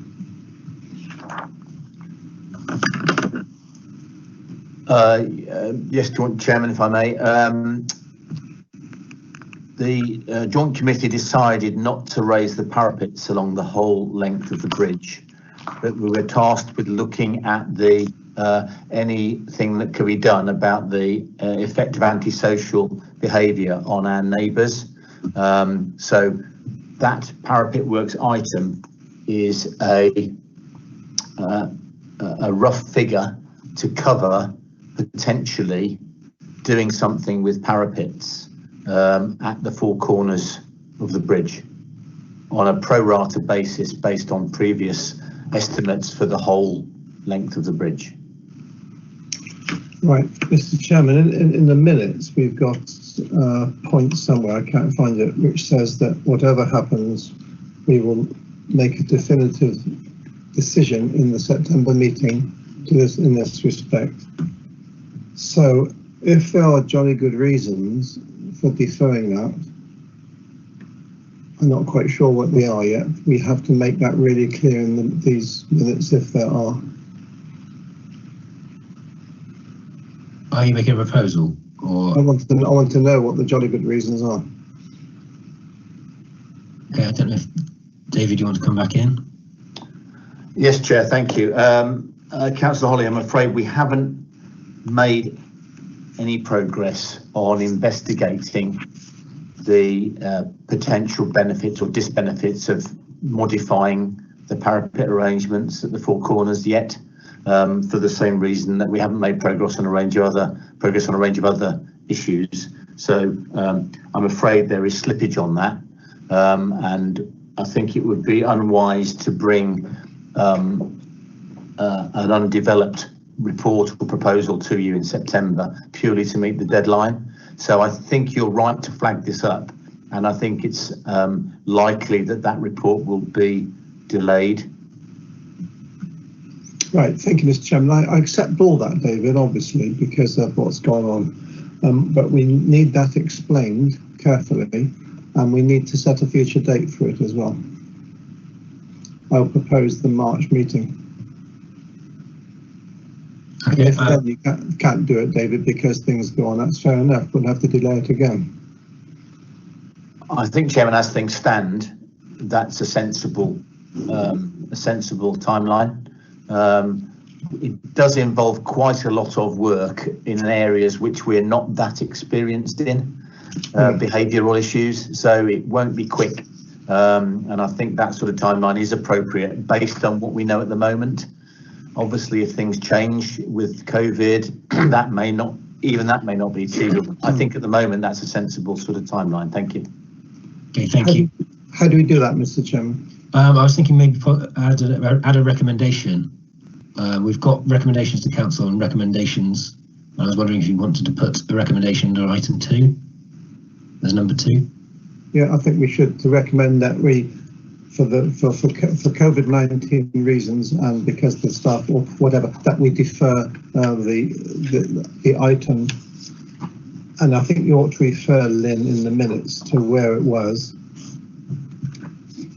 until the March meeting when a decision will be made. Okay, I'm happy to take that on. I'm assuming I'm going to take that as a proposal. I'm going to take that as a proposal, Derek? Yes, please. Okay. You've still got your hand up, and so has David. I think it's Councillor Wheeler next. Have I got my hand up? You have. Oh, sorry, didn't show it. Thank you. Thank you. Thanks, Chair. I think Derek suggested a very sensible timescale, and I'm happy to support that. Second, if necessary. Thank you. Councillor Buchan. Thank you. I was also going to second it, which is obviously now not necessary, but I just wanted to kind of verbalise my support, particularly as we were going to do this piece of research around what the bridge experiences were amongst the bridge community around the world, and everywhere will have been affected with this problem. So it's not just our capacity that's relevant here. So yeah, I completely agree. Thank you very much. Councillor Brown.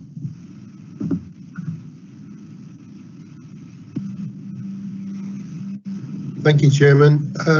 Mine's a slightly different issue. I'm a little bit concerned that whilst we're seeking financial support to maintain effective operation of both the bridge and the ferry, and have been offered a loan from the parent authority in the short term, going forward, we're going to need to demonstrate that we've explored all avenues to reduce outgoings wherever possible in these difficult times, particularly given the general downturn in the traffic numbers.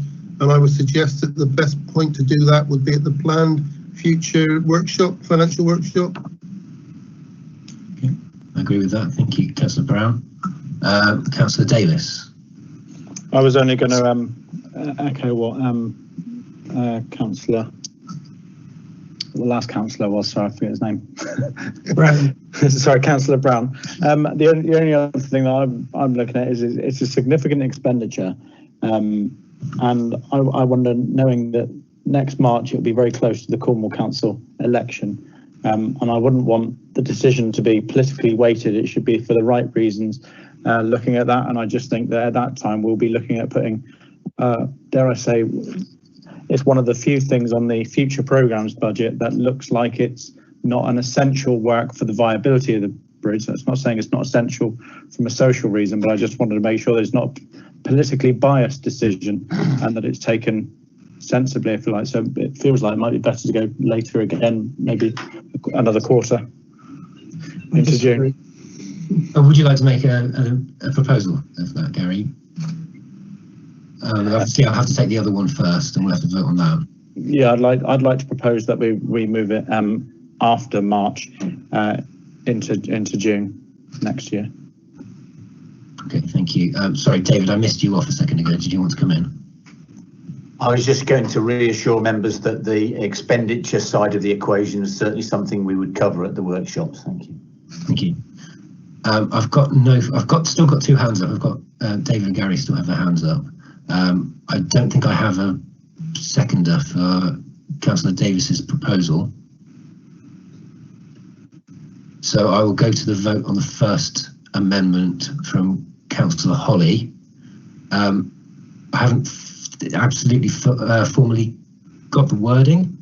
I don't know if you want to come up with some wording, Derek. It is recommended that we move the decision about raising the parapet. What's the word? I'm so sorry, Mr. Chairman. I should have done that while you were talking. That we defer the decision on parapet works to the March 2021 meeting. Simple as that. Keep it simple. Okay. And I've forgotten who seconded that. I'm sorry. It was George. Is it George? George, are you happy with that wording? Yeah. Yes, fine. Thanks, Chair. Okay, thank you. I've got Councillor Brown with his hand up. Yes, thank you, Chairman. It was just to try and simplify things and consider Councillor Davis's point as well. If we removed the word March and just deferred the decision, we would be giving reasons why, but we wouldn't tie ourselves into a timescale. Mr. Chairman, I would like to tie ourselves into a timescale. I think it's important because it has such public awareness on this particular decision. I don't think we should leave it vague. Okay. I don't agree with you, Jeff. Fine. No, not a problem. Okay, Jeff, if you could put your hand down, I'll go to the vote. Okay, those all in favour of Councillor Holly's amendment?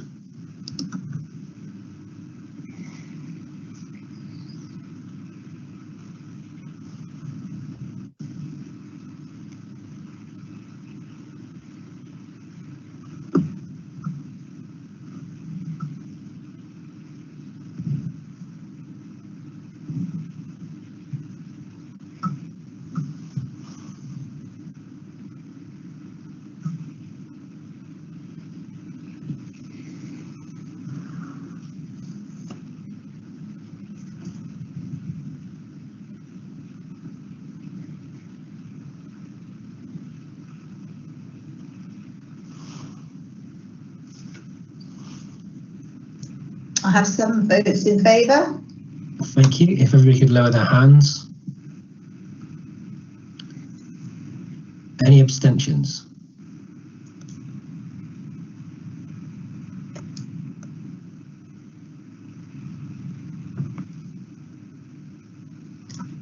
No hand showing, Chairman. I've got a hand from Councillor Coker. Have you? Oh yes, yeah, just the one then. I'll scroll down. Yeah, from Councillor Coker. And any against? Councillor Crago. Thank you. I believe that motion has been carried. I'll move on to the vote for the recommendations. I haven't got any. I'm happy to propose from the chair. Can I have a seconder? Councillor Wheeler. Mr. Chairman, I gave notice. Oh, I'm sorry. I've forgotten about the other amendment, haven't I? I apologise. Councillor Wheeler's amendment as well. I'll make that recommendation 3, if that's okay. Can I read it out, Chair? Yes, absolutely. It's to add a third now recommendation to recommendations to the Joint Committee, so it would come on page 35, noting that the workshop may identified the need for a toll increase, the committee authorises the General Manager, in consultation with the joint chairs, to initiate or carry out public consultation in advance of the next joint committee meeting if necessary. Okay, thank you. If everybody could. Shall I speak to that, Chair, or should it be seconded? I'm ready to second. I can't. The report makes several references to toll, for instance, on page 37, toll review costs of £10,000, anticipating costs associated with public consultation on potential revisions to the scale of charges. It is conceivable, I think all members will agree, that we will need to talk about a toll increase, and we'll be almost certainly talking about that at the workshops. If we adhere to usual timescales, we try to do our own public consultation well in advance of any of making any formal decisions by the committee for recommendations to the joint to the parent authorities. And when we carried out the last toll revision, we did our own public consultation around about July, August, I think, and end of July, beginning of August. And presumably, if we were to consider a toll increase, that would be the timescale we would want to adhere to again. But that would be in advance of our next committee meeting, which is in September. So my amendment is just allowing us to do that if the workshops consider it necessary. It's not committing us to anything, far from it. That's for the members to formulate the way forward at the workshops. But it will allow us to proceed if we decide that is necessary. So I'd like to move that, please, Chair. Thank you. Thank you, George. I'm going to bring in Leah next. The only comment I wanted to make on that, and I don't know what previous practices have been when you've done a public consultation, is that if it was decided at a workshop that you were going to initiate looking into a toll revision, your decision today to allow the consultation to go ahead would predate any formal decision by the joint committee to actually initiate a toll revision or the procedure to initiate a toll revision. I don't know if that's what you've done historically, but that's just a comment I wanted to make. Okay, thank you. Councillor Craigo, you've got your hand up next. Sorry, my mistake. No. Okay, thank you. Councillor Brown. Thank you, Chairman. Yes, I'm afraid I can't support that proposal.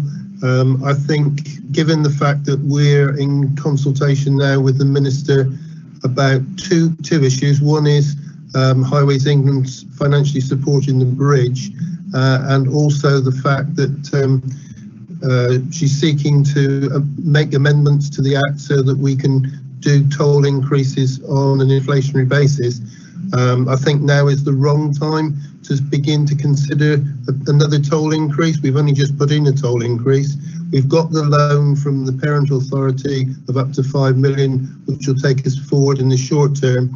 Appreciate there may still be a loss at the end of the year, but I think at the moment, now is the wrong time. We need to wait and see how things settle down and whether or not things return to anything like normal before we make that sort of decision.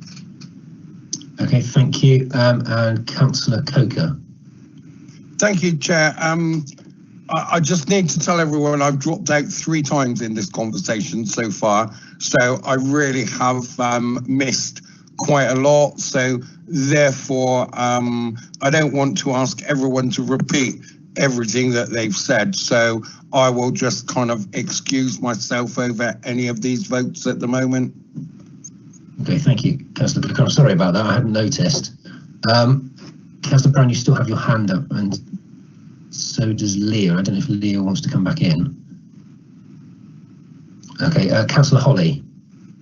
Thank you, Mr. Chairman. I completely agree with what Councillor Brown has said.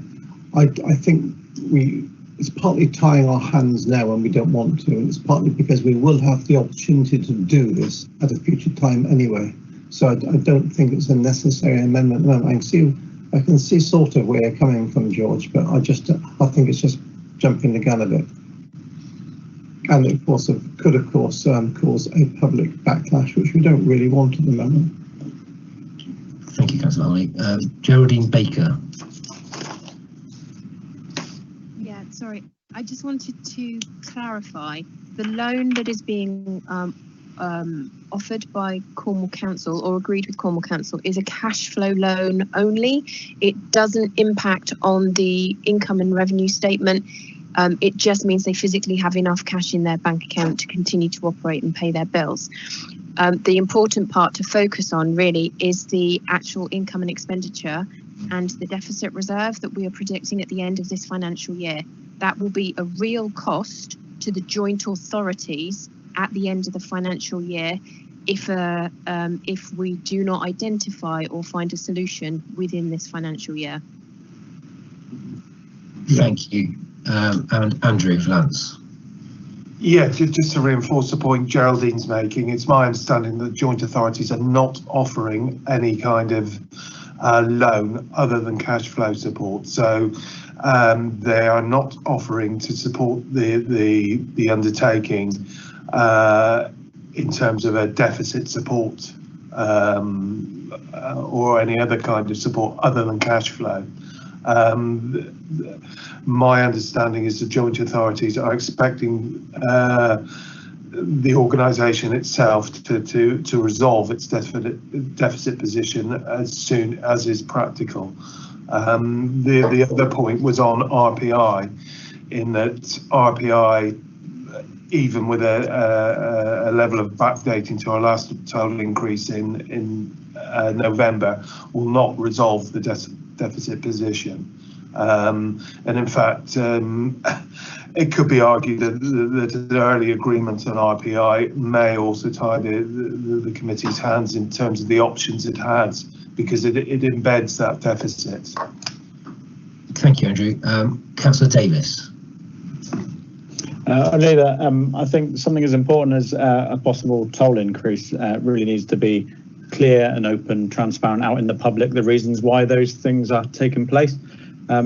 If we have a number of workshops, some members may be there, some may not be, we may not all agree, but what I would like that everybody can see is what the committee do agree on and what our way forward is, rather than it being left to the joint chairs and the general manager to go on based on what they think was a consensus of those workshops. So I think whilst I applaud the need to the recommendation that we need to do it and we need to do it quicker, it may be better that we put in an extraordinary meeting where we just look at that one item as an agenda rather than delegate the decisions to you. So I can't support it as it stands, and I think we've probably got the powers with our normal process for that extraordinary meeting because of the urgent need to recover the funding. Okay, thank you, Gary. I don't know if Councillor Wheeler would like to come in.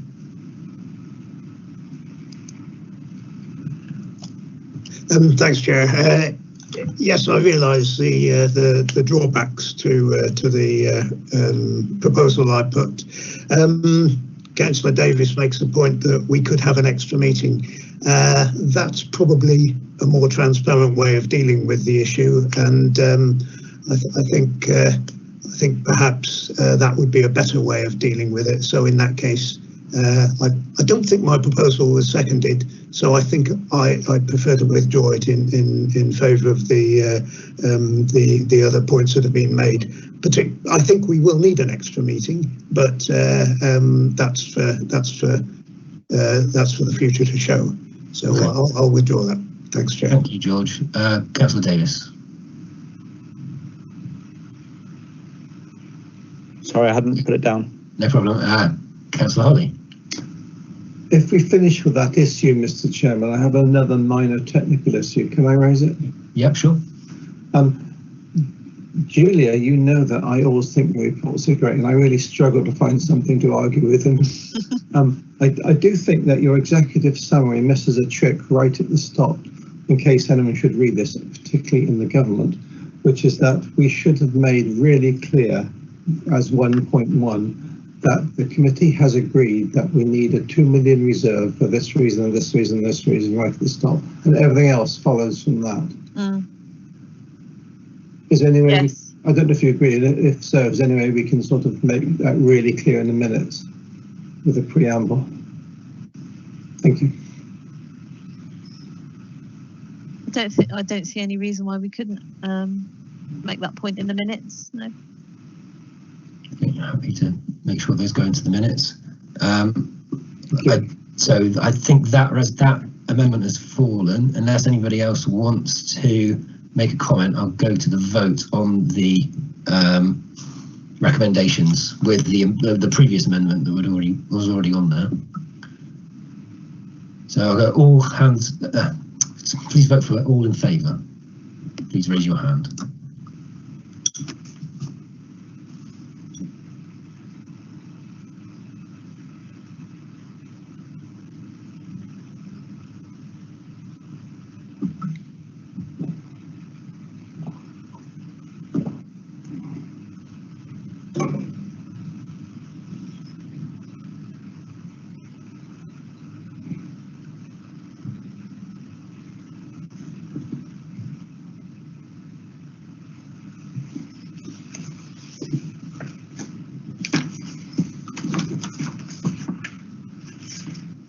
It's 9 votes in favour, Chairman. Thank you. And if everybody could put their hands down. And I'll ask for any abstentions. An abstention, Chairman. Thank you very much. I'll move on to agenda item number 8, engagement with central government on future long-term funding arrangements. I'm not sure who has the floor on this one. Rick, correct. Hello, can you hear me okay? Yeah, sorry Rick, yeah. Yeah, that's fine, sorry, I've just been... yes, so it's me to take you through this one. So this is a report that's got its origins in the Cornwall Council resolution of when it approved the last toll revision in January 2019. And at that meeting, the Cornwall Council, in approving the revision, also sought the changes that have been discussed earlier in the meeting about changes to the legislation for the RPI increases in the toll revision, and then secondly the opportunity to try and secure central government funding through Highways England. But crucially, Cornwall Council's resolution was towards both crossings, that's the ferry and the bridge.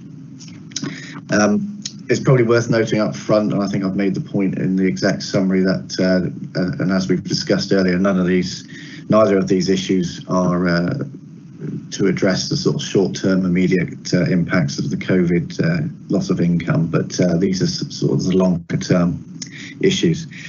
And as has become apparent, and I think discussed earlier, and certainly from the member of the public's question at the beginning, to some degree this report has been superseded by recent events with the correspondence from the joint chairs and the portfolios with DFT on the trying to secure some additional income to reflect the loss from COVID. So, but I think it's probably just worth pointing out that the main issue that in terms of the original Cornwall Council resolution was that on the second resolution was that Cornwall Council was seeking the funding towards both the ferry and the bridge.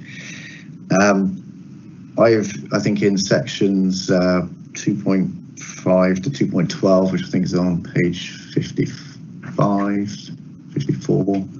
Sorry, 55. I've provided a little bit of commentary there saying that trying to persuade Highways England to contribute towards the ferry would be quite tricky, I think, in my opinion, and we'd struggle to just justify that with central government. But I think it's a much clearer case to lever in some funding towards the bridge maintenance, and I think the way that would be done, I think that would be subject to the discussions that were under the last item with the workshops that are planned on future financing and things. Sort of a detailed discussion around what would be appropriate to ask Highways England for. I think that's covered in 6.5 under page 57. So I'll run through that fairly quickly. I'm happy to take any questions, and we'll see how it goes. Thank you, Rick. I don't have any hands up at the moment. As you said, I think the events have overtaken us here and the recommendations have been superseded. I've got a set of recommendations that I would like to put forward. I'll deal with it in a minute. I'll bring in Councillor Holly first. Thank you, Mr. Chairman. Yes, we just can't put a recommendation B in, I don't think, simply because the ferry isn't part of the strategic road network. It's abundantly clear to me. And I think we should seek the contribution to the Tamar Bridge maintenance and make that clear. How we deal with that afterwards as an undertaking is interesting. You know, we have to allocate part of David's work to the bridge and part. You know, in other words, it's not easy. And if we're going to get this money, the DFT will jump on anything it's not clear. You know what they're like, and they use it as an excuse for not doing anything for us. And it's interesting, Rick, your section 2.11 to 11, where you say seeking additional separate central government funding for the ferry risks the current cross-subsidy model. I don't actually agree with that.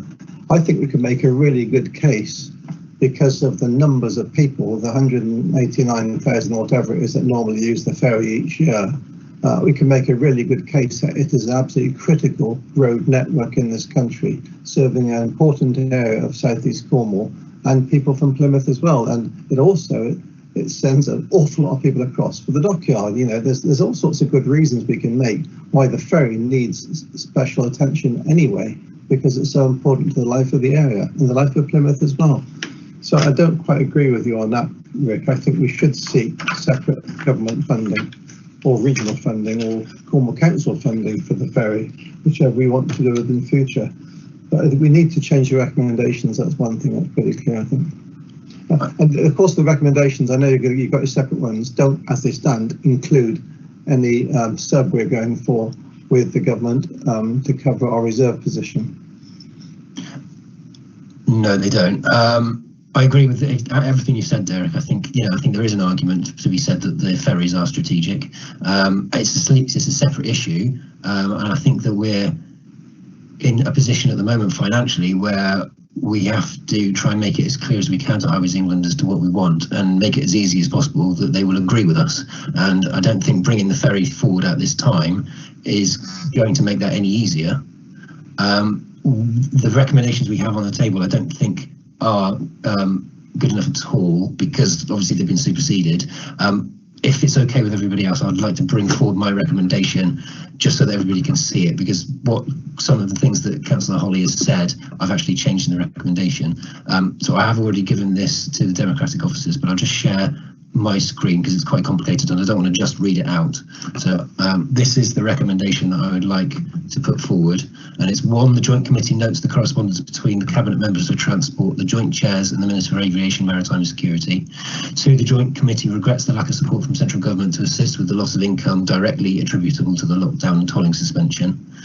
3, the Joint Committee notes with gratitude the offer from the Minister for Aviation, Maritime and Security to assist with the amendment of the Tamar Bridge Act to enable annual inflationary toll reviews without the need for deferral to the DFT, and resolves to recommend that officers work on assessing the best legal means to amend the current Act of Parliament.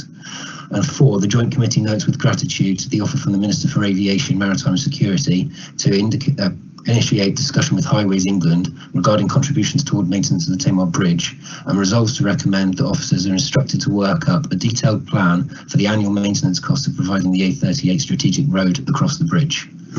Now, I appreciate that there may be some amendments to that, but that's what I'd like to put forward, and I'll propose that. And sorry, hang on, I'll just get rid of my screen. And I'll bring Councillor Brown in next. Thank you, Chairman. I would be happy to second that as a proposal. I think that's an excellent way forward. Clearly, the recommendations, as was set out, have been superseded by the letter from the Minister. And I think we need to get on and respond to the Minister fairly quickly. I would like to think, and Mr. Clayton might be able to correct me, but I'd like to think that we could turn around a response if the officers work on it fairly quickly, certainly by the middle of July. But I am also interested in Councillor Holly's point that I think despite the response to the letter as a separate issue, I think we need to also work on the case for the vital link which the ferry does provide, particularly given that the ferry traffic has increased significantly more than the bridge traffic. Okay, thank you. I'll bring in Leah next. Hi, I just wanted to make the point that I agree events have overtaken, but the reason why this report was brought back to the Joint Committee was at the request of Plymouth City Council to get the Joint Committee's formal support of the recommendations made by Cornwall Council of the 22nd of January 2019. And so just picking up on the point that Councillor Brown has just raised, I don't think we can not address the ferry issue, because that point was particularly debated at full council in January 2019, and the recommendation was changed to specifically also include the ferry. Okay, thank you. I'll go to Councillor Davis next. Yeah, I was only I think it is really important that we do link the two crossings as a strategic entity. If, for example, we were in a position, because we didn't go into that conversation linking them, that something happened to one but not the other, we may then find that the traffic would increase on the bridge, as an example, if the toll increased on the ferry, and therefore we're then going to impact the capacity. So actually, they do sort of play off each other, in my view. That it's important that they do have, what happens to one happens to the other. So we should be going in together. Now, the other thing that I'm looking at is, if I understand the current forecasts around the finances and whatever, the RPI increase, whilst it is something that we wanted to save us go through the upheaval of going through a significant change every 3 or 4 years, it's not going to resolve the current position that we're in, and we will find ourselves in 3 months potentially having another meeting or an extraordinary meeting before, where we're looking for a different type of toll increase over and above this. And it kind of feels like whether we move forward with this now or not probably won't make a lot of difference over the next sort of 6, 12, 18 months. And it might be better that we defer this decision to go in line as a result of our workshops, and we do it as a one-off. Because if we're going to look at saying, is there other routes of funding? Is there other things that need to happen? We need to change the Act in more than one way. And this only addresses that one position. So I think we should have one conversation and we go for the whole hog, if you like, over the next, and get it ready over the next 3 months, rather than push this through just because it was something we decided to do 9, 12 months ago. I think the landscape has changed quite significantly, and we should be cognizant of that. Thank you, Gary. Councillor Brown, you've still got your hand up. I don't know if you want to come back in.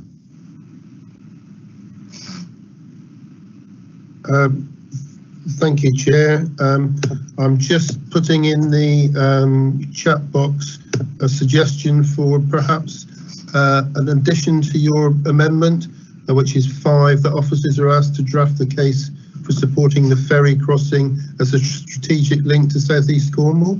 I don't know if that would be acceptable to you, Chairman. I'm happy with that. I'm happy to accept that as an amendment. David List next. Just picking up on the point that Councillor Davis just made, and Andrew referred to it earlier as well, is the RPI would have to be linked to some datum, and it's unlikely to be linked to any datum that's any earlier than November 2019. So it may be the right, I'm not suggesting this is the right, but an option for the strategy is to get the toll increase that we need to sort out the COVID impact in process before we start linking any RPI to anything, because that's the only way to cover off the sort of loss we've experienced this year. There was another point which escapes me now, so I'll raise my hand again if I can come up with that. Okay, thank you, David. Councillor Holly. Thank you, Mr. Chairman. I think Councillor Brown's amendment is good, and we should put it in anyway as 0.5. We could also amend. Oh, not mine. Not good this time. Okay. Stopped. Okay, thank you. If you pull up number 2, your 4 points again, Mr. Chairman. Yep. Okay. Yeah, I'm trying to edit at the same time here because Councillor Coke has put something in the chat box as well. 1 second. There we go. Can you see that? We've got number 5 in there, but we could also add about the ferry in number 2. The Joint Committee regrets a lack of financial support from the central government to assist with the loss of income directly attributed to lockdown, tolling, suspension, and the effect this will have on the running of the Tamar Bridge and the Torpoint Ferry. In other words, making quite clear to the government that the two are undertaking. So, in other words, mentioning the ferry twice as opposed to once in number 5. Okay, I'm also happy with that. Sorry, I'm trying to look at all the screens at the same time now. Councillor Wheeler next. Thanks, Chair. Well, yeah, I think it's clear that if we were to go for a toll increase, we would be looking at more than an inflationary one to cover the not just the immediate losses, but the continuing losses on the assumption that traffic doesn't get back to 100% of what it was for quite some time, if indeed it ever does. But are the two mutually exclusive? If say we were like Dartford or one of the other large undertakings where they are already allowed to put in their own inflationary increases, does that mean that they can't, in extraordinary circumstances, also apply to the DFT for an additional increase? Because if so, then there's nothing to stop us pursuing both simultaneously. Thanks, Chair. Yes, George. I think that's something we definitely will need to look at if we do go back, when we do go back to the government. Councillor Holly, you've still got your hand up. Oh, that's a complete error on my part. I'm so sorry, Mr. Chairman. Andrew. Okay, I was just trying to second guess David on his possible second point, was that perhaps for RPI to work, there would be a need for some sort of interim measure, like a temporary reduction of the discount. That's something we could discuss, obviously, at workshops, and wouldn't require central government approval.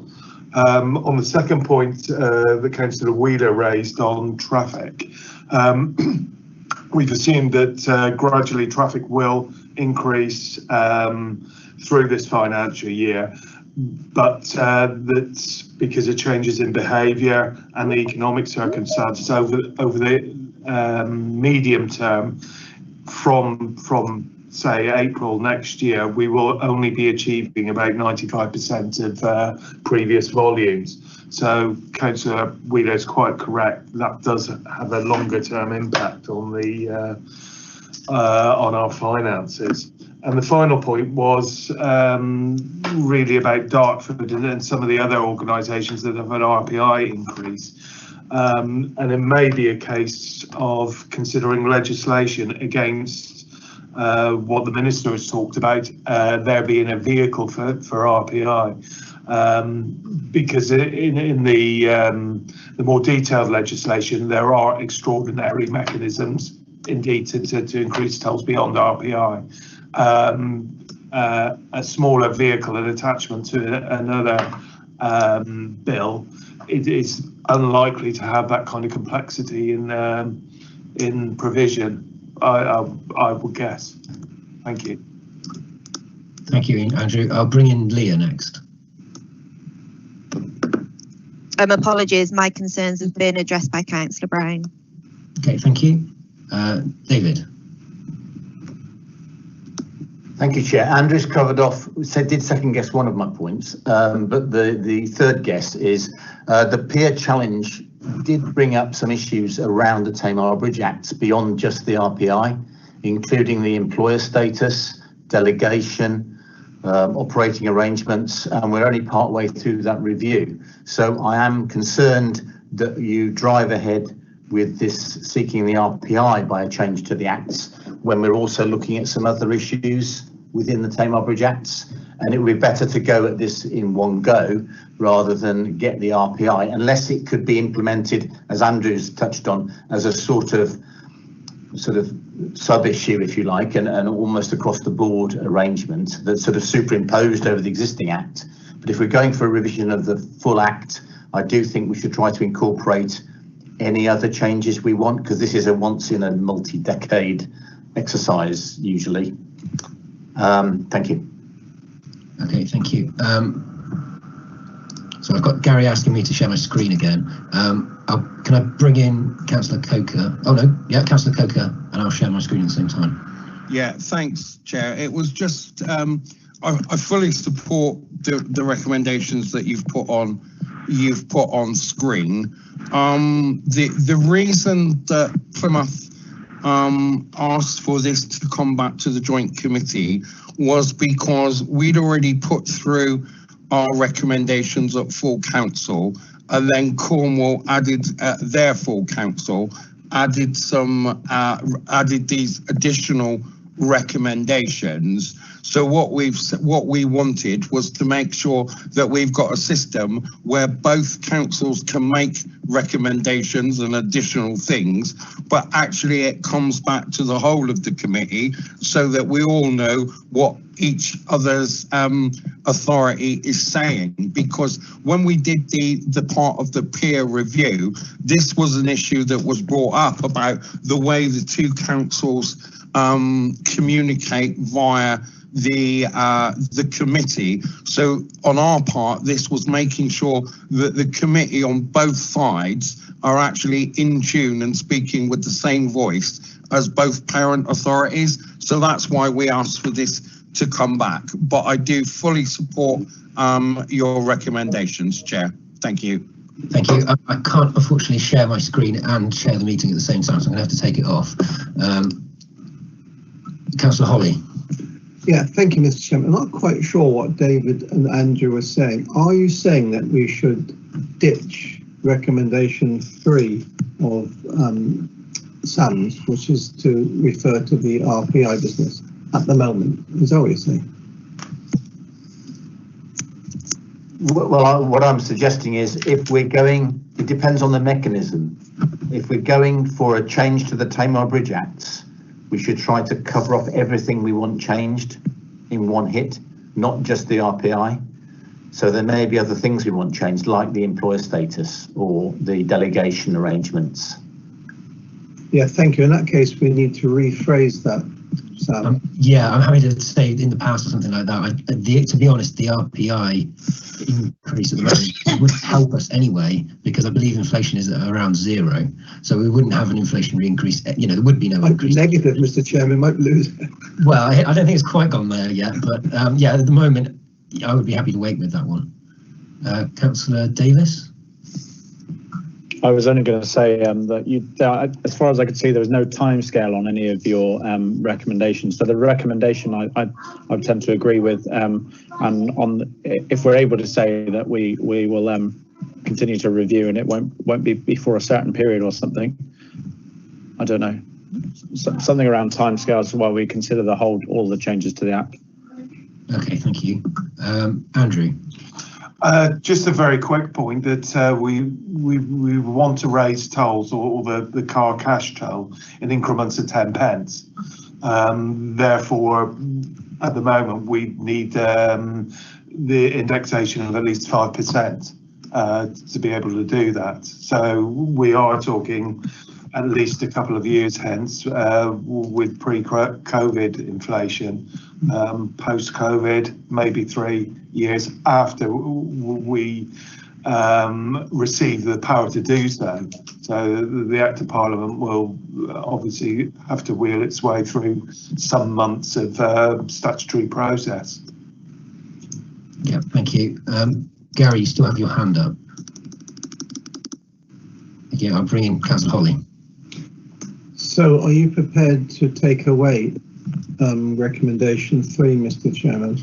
And if you want, we could I prefer to replace it with the general one, which David and Andrew both made, which is that that we seek to look at changes to the Act to include RPI and other necessary changes to the Act which may be pertinent. It's something like that, David. You can do it better than me. But I think it is a good marker to put down, David and Mr. Chairman, that we do say something now that we will be looking at this, both RPI and other changes to the Act. I think that's a way of moderating it, of changing a recommendation. Would that be a preference for you, Derek, to say and other, to just be less specific about what we're asking in the changes? What do you think, David?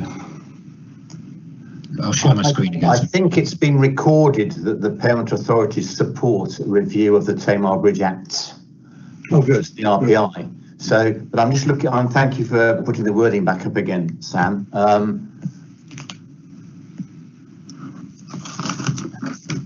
Yeah, it is slightly restrictive as it's written. Amendment of the Tamar Bridge Act to enable annual inflationary toll reviews. It's not exclusive, but it isn't very expansive either. So maybe there's some room to just make that a bit broader. That amendment process. Okay, I'm just able to including, yeah. Include where in which part? Instead of to enable annual inflationary toll reviews, including. If you put including instead of if you put that in before annual. If you just change enable to include in recommendation 3. Yes, precisely. Thank you. Mr. Chairman, don't you think we're messing with this, and we should have a workshop before we even talk about this so that we can deal with all the changes that David has flagged up? You intentionally made the wording so that we can move forward without having to. There's no timeline, for instance, and I don't think anybody would disagree that we could ask the officers to have a look at this, because what we're doing is recommending that officers work on assessing the best legal means rather than sending the letter. Mr. Chairman, if we leave that in, then the minister may pick it up and put some people to work on it. Well, we actually want the people to work on the other changes as well. I mean, it could work against us if we leave it in. Perhaps we'll have workshops first and know exactly what we're going for rather than mess it about. Sorry, I'm going to have to unshare my screen again. Okay, I take on board what you're saying. Leah next, please.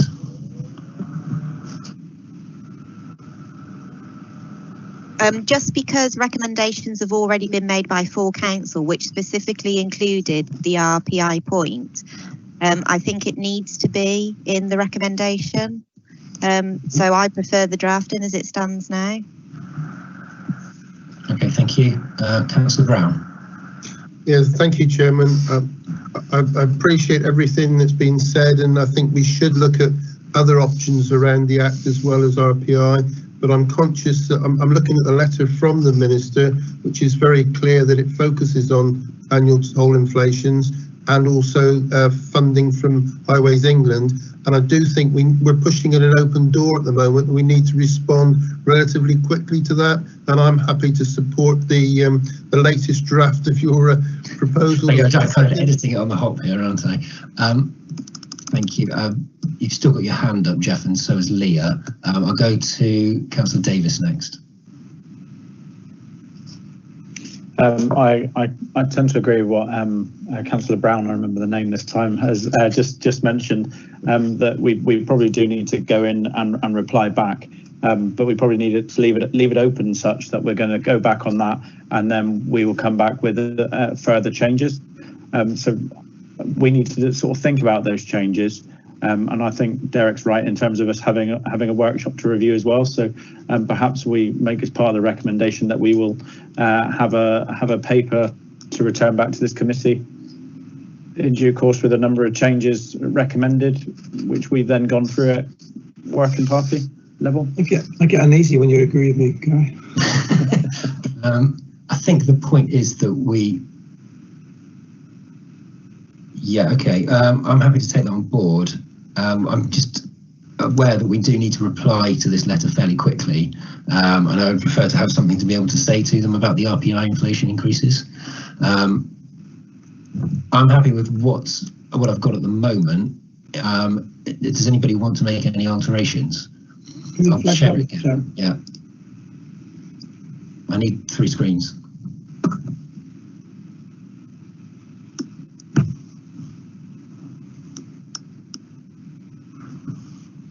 I thought that was modified, Mr. Chairman. Which one? Number 3. I thought David modified it. I haven't changed anything yet. I may have missed it. It has been. You did. It was just the include. Oh yeah, I changed that. Thank you. That's okay.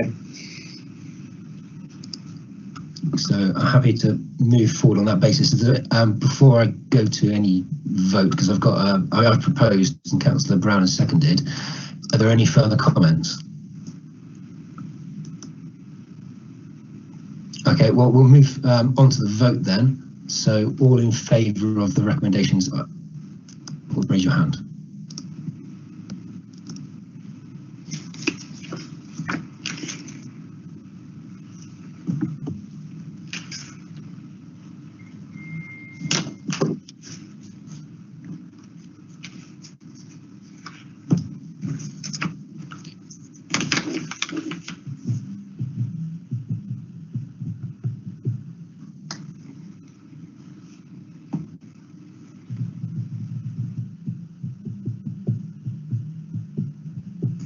That's unanimous, Chairman. Thank you, Lynn. We'll move on to item 10, which is any business the chairman considers to be urgent, and I have none. I'm just waiting to see. Councillor Holly, did you want to come in? Have I still got my hand up? Yeah. I'm so sorry. That's okay. And David. Thank you, Chairman. Following that discussion, I will refresh the availability for workshops over the next few weeks. I did write to members about 3 or 4 weeks ago and got a good response, but as we've moved on 3 or 4 weeks, this afternoon I'll send round the same email asking to refresh availability so we can decide the dates for those workshops. Thank you. Thank you very much. And Councillor Coker. Thank you, Chair. I know we're coming to the end of our meeting, but I think it would be really remiss of us to end the meeting with out thanking, and I'm sure Jeff in Cornwall will support me, the work that both yourself and Councillor Wheeler have done over the last few weeks. It's been, I know we've been on conference calls nearly every day, but you two have led from an example, and I really think we owe you thanks for doing that, Chair. Thank you, Mark. That's really appreciated. Yes, indeed. Okay, thank you. I believe I don't have any other business, so I believe that's the end of the meeting. So thank you, everybody. We didn't even do it with a break. Thank you, Sam. Thanks, Sam. See you later. Bye. Thank you, Chair. All right. Thanks, Chair. Thank you. Bye.